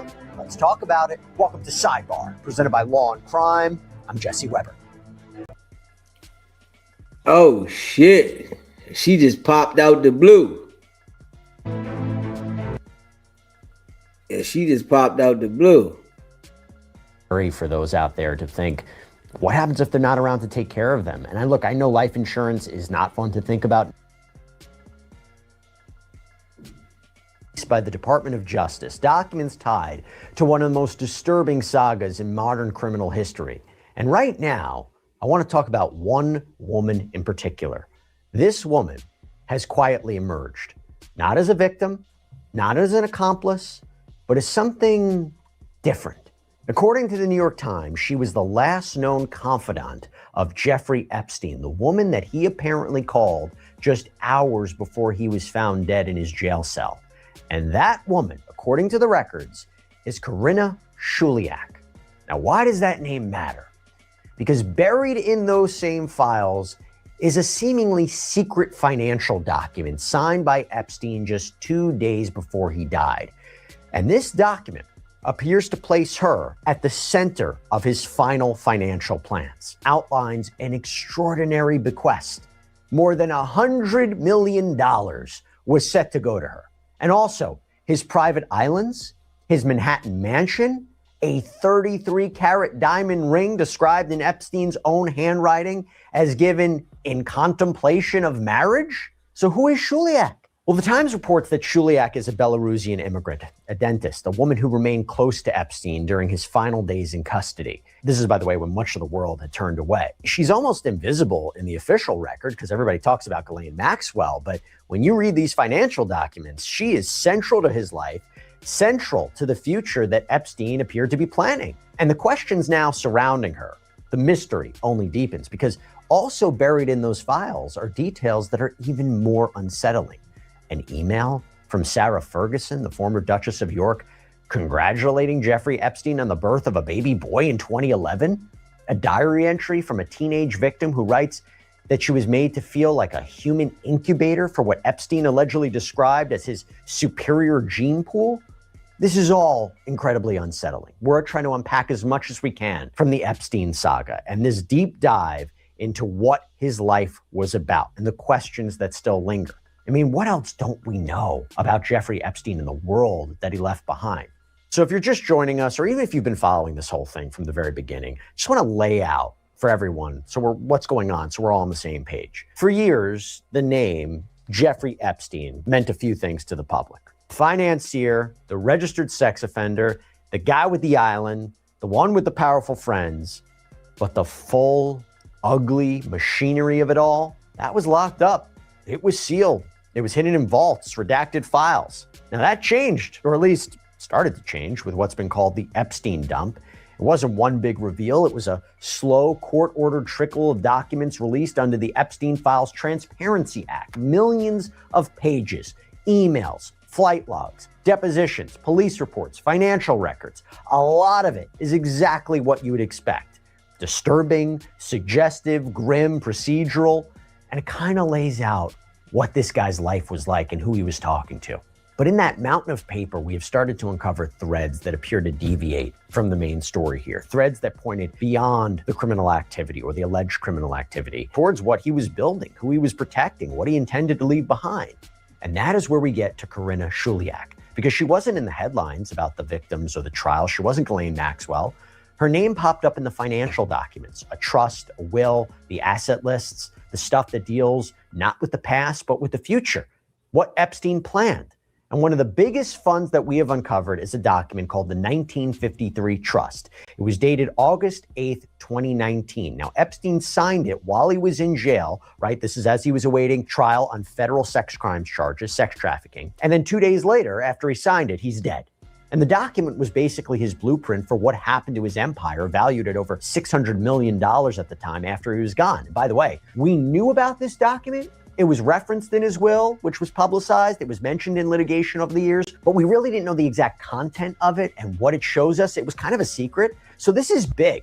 And right there at the very top of the beneficiary list, Karina Shuliak, set to receive more money than anybody else, plus all of his iconic properties. And according to Business Insider, this document superseded an earlier trust from just January of that year, which had named apparently someone else at the top of the beneficiary list. So that document, which they say was called the Jeffrey E. Epstein 2019 Trust, it's actually no longer available on the DOJ site, by the way. We actually tried to find it, we couldn't. But Business Insider says they saw it, and so that would mean between January and August, something changed dramatically. Now, that is the document trail that led us to her, and it raised immediate questions. Who was this person who suddenly became the centerpiece of his final plans? What was their relationship? What does her prominence to these files tell us about Epstein's inner world that we don't fully understand? What did she know? So we're going to get to all of that with our guests. But first, let me just quickly run. Epstein was making sure she was straight. He knew he was done. He signed all the documents over to her 2 days before he checked out. He said, I'm going to give you everything. Dang. I'm wondering, did she get it, though? I'm wondering, did they put a stop to it? You know, they get funny with money and stuff like that when these kind of situations happen. I'm wondering, did they say, nah, we ain't going to give you nothing. We season everything. Yeah. They already convicted him before the court date, you know, with the public. So he was already convicted with the public. But he didn't have a trial. So he was never legally convicted. So I don't know if they could seize everything. I'm wondering, did she get anything? Through what we seem to know about Shuliak from the public record. So the basic facts before we dive into the documents themselves. What do we know about her? Well, if you were to sketch a profile from the public reporting from outlets like the New York Times, Business Insider, The Independent, here's the picture that comes together. She's a Belarusian immigrant. She came to the United States in 2009 when she was about 20. She entered Epstein's life not long after, which is interesting, right? Because that was right after he was convicted in Florida for sex crimes. And this is, again, when a lot of his old social circle had peeled away. In fact, a source quoted by the Daily Mail claimed that her willingness to stand by him after his initial disgrace, that only strengthened their relationship. Now, she was trained as a dentist. The Independent reports Epstein actually helped pay her way through dental school at Columbia University. She was licensed in Florida and California. She was even linked to a dental office in St. Thomas that shared an address with one of Epstein's shell companies, which is interesting, by the way, because in a previous episode of Sidebar, remember we showed you an image of a dentist chair that was found in a room on Epstein's island? We couldn't really confirm what that was, but it does make you think, does this have anything to do with Shuliak if she's a dentist? I mean, you got to wonder if there was some sort of correlation there considering her profession. But here's the thing. For much of their alleged decade-long relationship, and I don't know if it was on again, off again, or what the circumstances were, Shuliak was actually married to another woman in Epstein's world. I'm talking about Jennifer Callan. Their wedding was in 2013, and lawyers for Epstein's victims have alleged that his network used sham same-sex marriages to help associates with immigration status and citizenship to keep it all under the radar. and Shuliak and Callan. They divorced in 2019. Remember, this was right about the time of Epstein's arrest.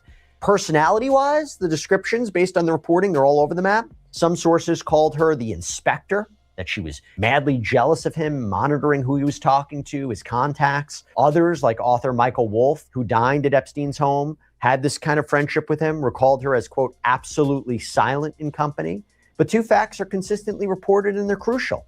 First, she's widely believed to be the last person outside of the MCC, the Metropolitan Correctional Center, that Epstein ever spoke to. The Bureau of Prisons records show a 20-minute unrecorded phone call with her the evening before he was found dead, okay? Second, the documents explicitly frame their relationship as profoundly significant to him. We're not talking about rumors here. We're talking about the cold language of a legal trust, the handwritten note about the diamond ring in contemplation of marriage, the staggering scale of this bequest. So we have this figure, young, from another country, professionally established with his help, legally entangled in his world, privately described as his intended fiancée, the last known person outside the jail that he spoke with. That's the who. But to really understand the why, like why her, why then, what it meant, we got to go to the documents themselves. And that is where the story moves from biography into something else, something a lot more complex. And to do this, I want to break it down, but I want to bring on a special guest, okay? Somebody who has been tracking all of the Epstein files that have been released. Justin Shepard, host of the Just in the Nick of Crime show, the podcast. It's amazing. Justin, thank you so much for taking the time. Before I even get into this specific issue, I mean, I have been following your account for the last 5 days.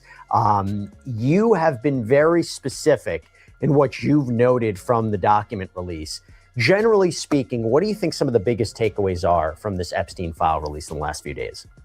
Well, I think that it's not even that I'm trying to be pointed with it. There is just so much information coming out. There are names that, we didn't know before. You're hearing about this secret baby clinic that he wanted to do. You're now hearing, things about Bill Gates, and you're hearing things about Donald Trump, and you're hearing things about Matt Groening, the creator of The Simpsons. Jerry Seinfeld, like massive names that are now being brought up and brought into this, things about Vladimir Putin.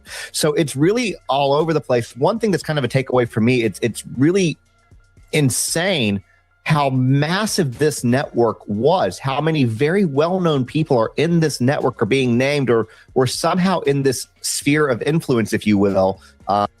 What it says is that the world of these people in these higher up levels, it's like they all sick.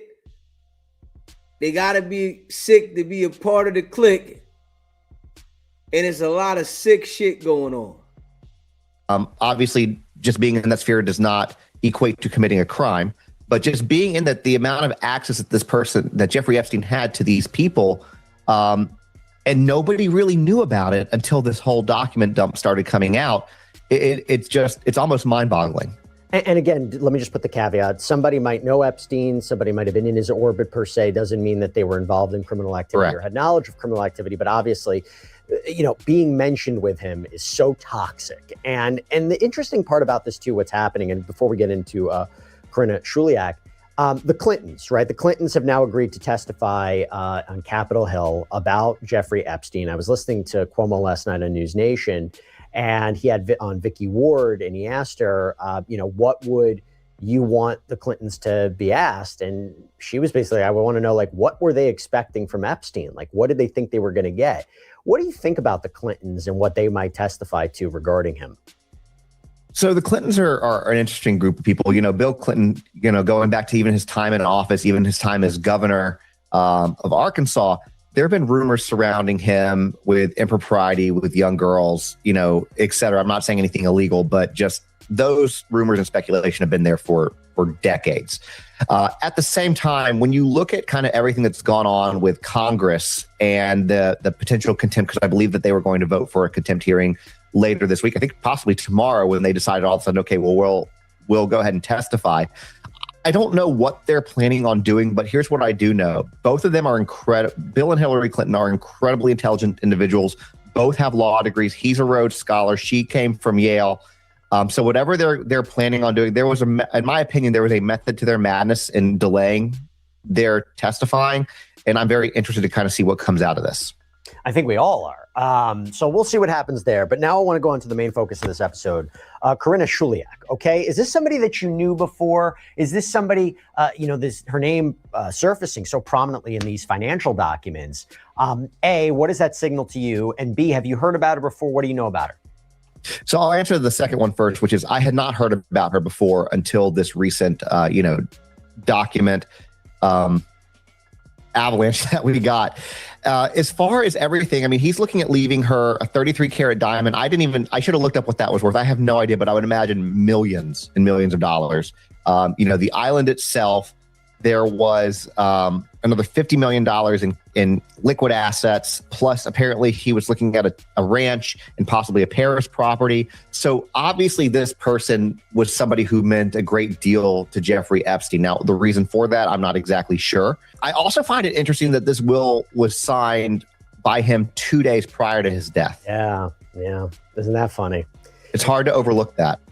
Yeah, because that would seem to suggest to me that the theories out there that he was killed, I don't know if that necessarily lines up. I mean, it would make more sense if he was getting all of his affairs in order and 2 days later did something to himself versus 2 days later he was killed, or, some will say, oh, he knew he was going to be killed, right? I mean, that does become a question. I do think it changes the public narrative a bit. It's like, he knew it was coming. So that means one of two things. Either he did it himself, which is, in this case, I would say the more likely outcome, or he knew somebody was coming for him. But I think that it's probably more the former than the latter. So let's talk about this, because I think the financial documents tell a lot of the story. There was this shift, apparently, from this earlier document in January of 2019 to the 1953 trust in August, again, that he apparently signed in jail just 2 days before he died. What does that tell you, right, about Epstein's state of mind? What does it tell you about his priorities? That's what we're talking about. So I want to talk about the two fixers that are named alongside here. You have Darren Indyke and Richard Kahn. And from a legal and a practical standpoint, their central roles as executors and trustees. Do you know anything about them? Have you heard about their names before? Does it tell you anything about the structure of this? They're another one that I had not heard before this whole, myriad of information came out. But the thing about Epstein is you can say what you want. He was obviously a very vile human being. He was a trafficker, a convicted pedophile, or convicted trafficker, predator. But he was brilliant. You can't deny that. So he surrounded himself with people who he knew would maintain his secrets, do what he wanted, and even in death, that I think still stays true. Now, to answer your question, the shift, for whatever reason, he really wanted to make sure that she was very well taken care of, and other people who were close to him were taken care of. Because I believe that we have a $288 million estate. He's got 44 benefactors. Obviously, Karina is the one who is benefiting the most from this, or is getting the most from this. His brother was going to get $10 million. There was somebody else that was going to get $10 million. I think Maxwell. Yeah, it was Maxwell. Thank you. Was going to get $10 million. So these are all people who were very close to him, very loyal to him, that he was making sure were well taken care of. So I think that basically what this tells me is that these are the people who he's rewarding for keeping his secrets, for keeping the structure, for doing everything that needed to be done to keep his world operating. And by the way, just to be clear, we don't know for sure why he gave the money to everybody, whether or not it was, like you said, the reward. But it does beg the question, and I'll get into this a little bit more. The government's saying right now, the Department of Justice, there's nobody else to investigate, right? There's going to be no more criminal prosecutions as of right now. When you hear about her and you hear about the money that he wanted to give her, it didn't work out, and I'll explain that away. I'll explain that too.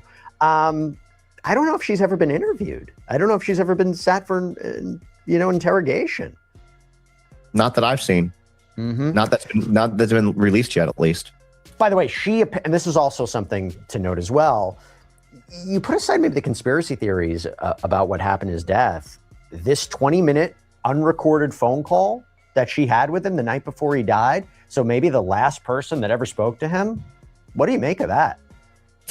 I would say that somebody who had intimate knowledge of him, who was in an intimate relationship, who had that final or one of the last phone calls he ever had, to not sit down and interview them, to find out what they know, it seems a little suspicious to me. It makes you question, why wouldn't you do this? At the end of the day, yes, people want names, people want to know who's implicated in this, but at the center of this, there are a bunch of victims, a bunch of survivors who deserve answers as well.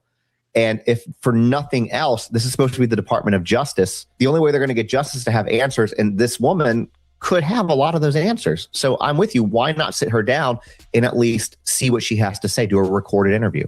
And by the way, I know they're still going through the documents. I don't know if there's something to suggest maybe there was some sort of interview with her or some sort of conversation. I haven't seen it yet. Maybe stand corrected. I don't know. But I do want to go through what we seem to know from these financial documents that put Shuliak at the center of the story. So you have this foundational document. It's the Jeffrey Epstein's last will and testament, and I think that funnels the money into the trust. But what I really want to get to is the 1953 trust. So it's the one that names Shuliak. And you have this particular section, and it reads, to Corinna Shuliak, if she survives me, $50 million.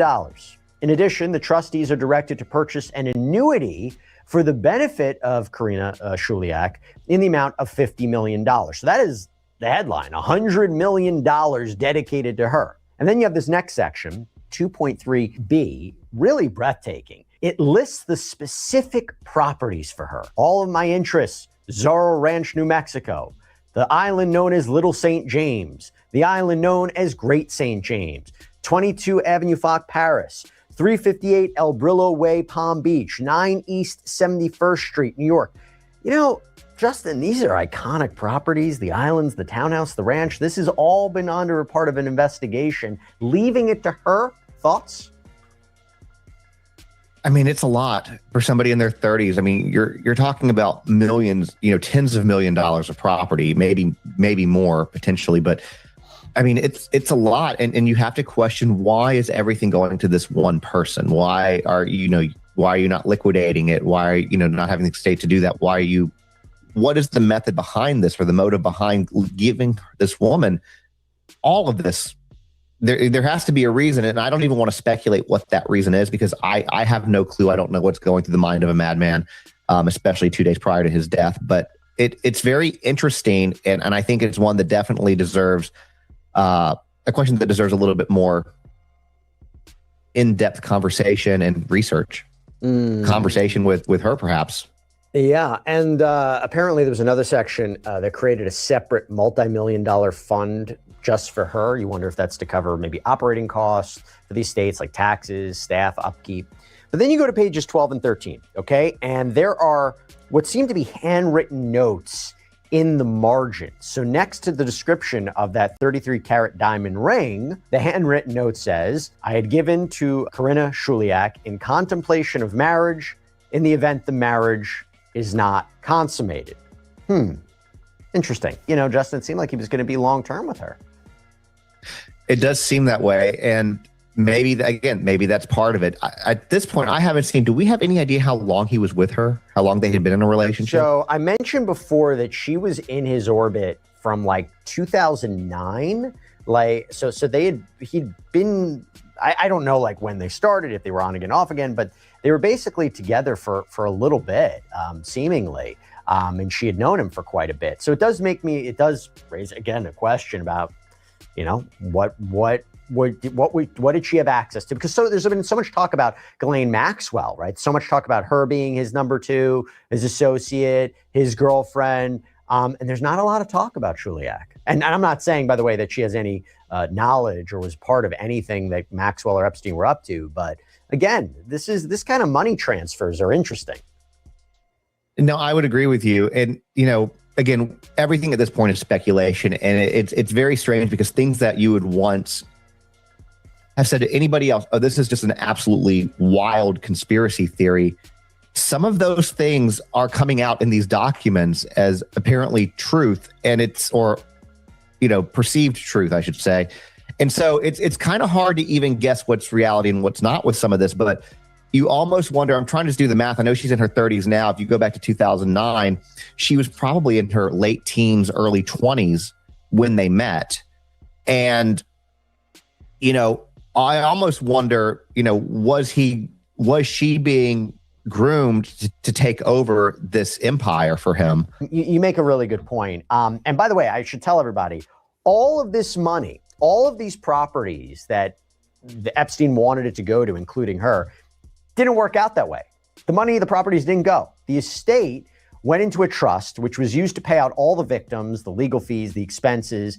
The New York Post reporting that now it's just under $130 million that's left. It's all tied up in the U.S. Virgin Island probate courts. I mean, do you know the status of that, Justin? I mean, probate goes slow. And that's what I heard too, about 127 million still tied up. And that I would imagine it's going to be for a long time as you continue to process through this, as victims come forward and try to, stake their claims, to be compensated for the abuse that they went through. I think that, the odds of her receiving anything, it will be years before she does, if she does at all. I want to look at a different kind of document now. So these are apparently the emails from Shuliak to Epstein, herself. We have two I want to read. The first is from May of 2012, and it reads, "I love you very much. You will always have me, no matter what, as long as it makes you happy." The second, from June of 2013, says, "You have absolutely ruined me today. Each minute I am struggling to not cry." Justin, sometimes very tough to make sense of what these emails could mean, particularly, you've been going through how many communications and messages. Look at the thing with Peter Attia. I mean, my gosh, you can go back and forth with that. Anything you take away from these kinds of emails? And by the way, so much of this is documented. He had so many communications through email, shared so much through email communication.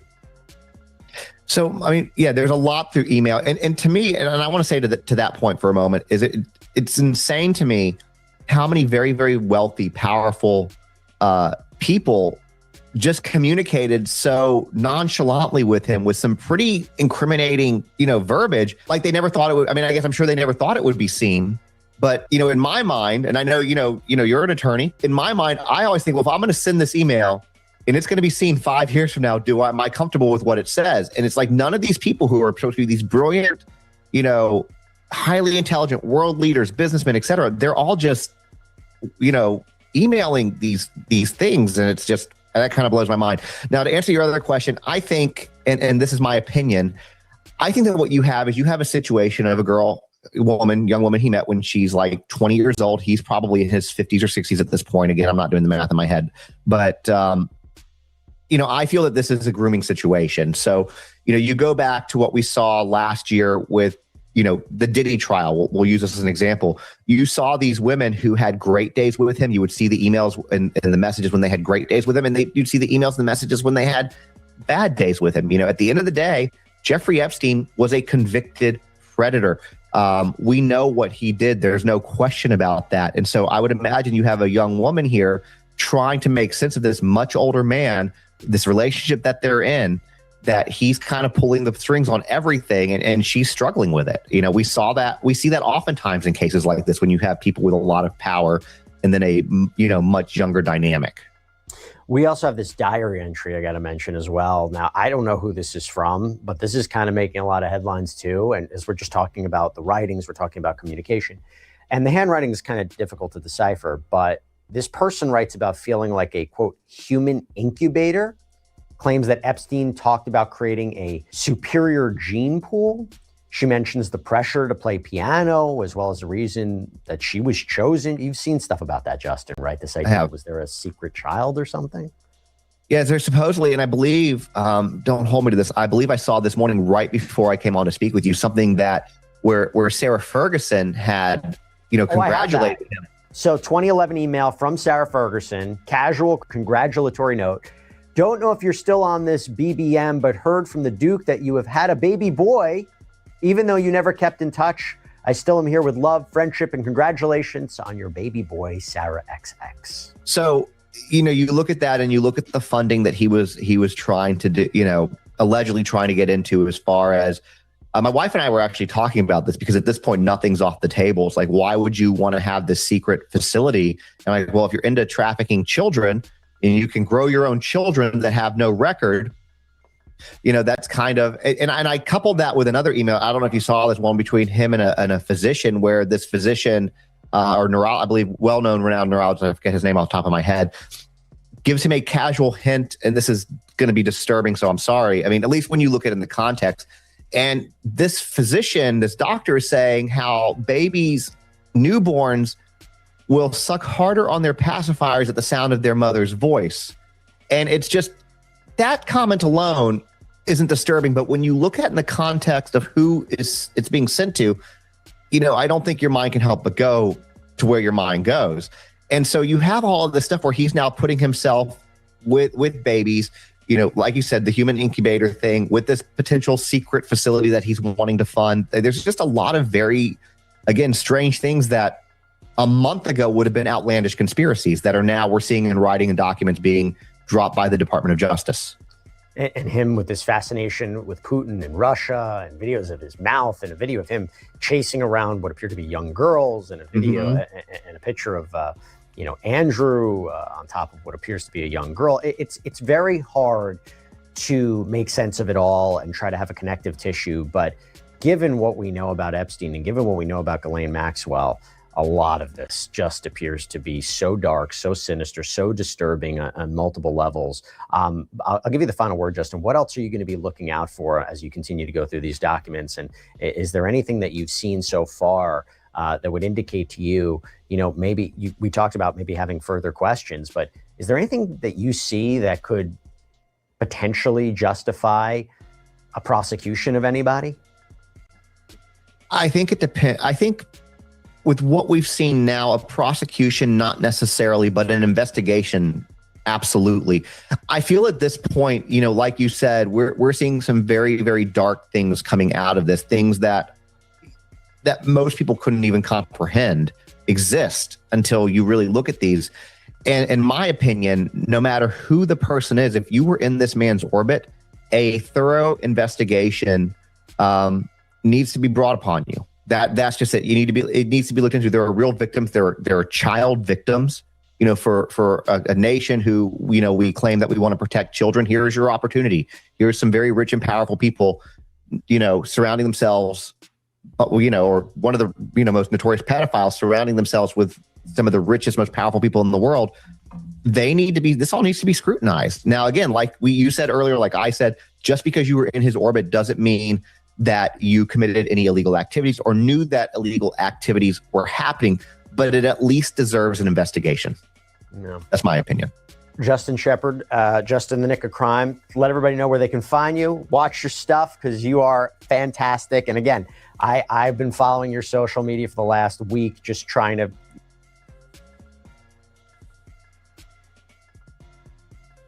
Yeah. Epstein shit was crazy. A lot of powerful people was with that bullshit. And now they acting like they ain't know nothing. Yeah. A lot of powerful people was with the bullshit. They acting like they don't know nothing. It just lets you know, like, these people can't be trusted. And these are the people that the world put their trust in. You think because the people got money and they, have people doing what they say and people look up to them as if they don't do no wrong and people supposed to follow them. But a lot of these people, they got foul ways. And from what we see, it's like a cult. You get into the program when you follow the program and you get more money. Everybody chasing to be more wealthy, paid. So they willing to go with whatever the program is to get more money. And we see what the program is. It's like a pattern of it, though. It's a pattern of people being sick. And it's like majority of the people, they messing with underage kids or they doing fruitcake shit. So it's like, when you look at the world, the people that are in position that got the money, they all on some weird shit. Don't nobody want to just live in be regular, as I say. They all got to do some like sick shit. And if they do the sick shit, they be able to make money and be in sync with what everything's going on. If they don't, then they get blackballed. So in a way, it seemed like, I'm not saying that they forced, but if you want to make money, you got to go with the program to get paid. And everybody chasing money, and they like make an exception to do the shit. So it's like, it's crazy. Yeah, I don't want that. Yeah, I don't want that. You know, just let me live. And then, you know, they get them to do certain things so that they can hold it against them. So now they holding it against them and they making them do what they want to do. All right, well, you know, we know about this. They encourage them to do things that they can hold against them later. So it's like they all controlling each other. And like they just said, how is all these people, these high-powered people named in it, but none of them saying nothing? None of them. All these high-powered people is in there, but nobody saying nothing. It's like he handpicked the people that ain't saying nothing. But within other situations, you know, people be ready to tell the business. Elaine Maxwell, she went all the way without saying nothing. Without saying nothing. Like, man, listen, I'm going all the way to trial. And went all the way. All these people that been named, they ain't saying nothing. Don't nobody want to put themselves in that fire. Nobody. You know, it is like kind of weird that, you know, 2 days after he signed what he signed, he checked out. But then I look at it like this, right? If he was in the custody of the government and he got all this information on all these high up people, why would they lock him up then? And then somebody get into the inside and take his life? I would think that they would just let him be free. Like, let him continue to do what he doing. Because if they locked him up to take his life, they could have just took his life on the street. They ain't had to lock him up to take his life. So it's like, that right there has me questioning that. Like, why would they like lock him up to take his life when they could have did that without locking him up? You know, so with that there, it just make me look at it like, you know, maybe he did take his own life. Yeah. Because they could have took his life on the street. Like, all right, we don't want you to, you know, reveal anything. We don't want you to say nothing about us. We're going to take your life now. But for him to be in the custody of the government, and these powerful people, they saying that they alleged might have had something done to him. I don't see it, but it's a possibility, but I just don't see it. Yeah. Like, why lock him up then? Yeah, why lock him up? Let him go. Yeah.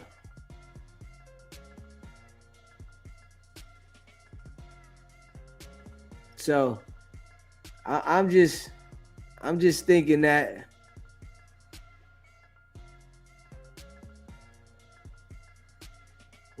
so I don't know. It is something though. It is something.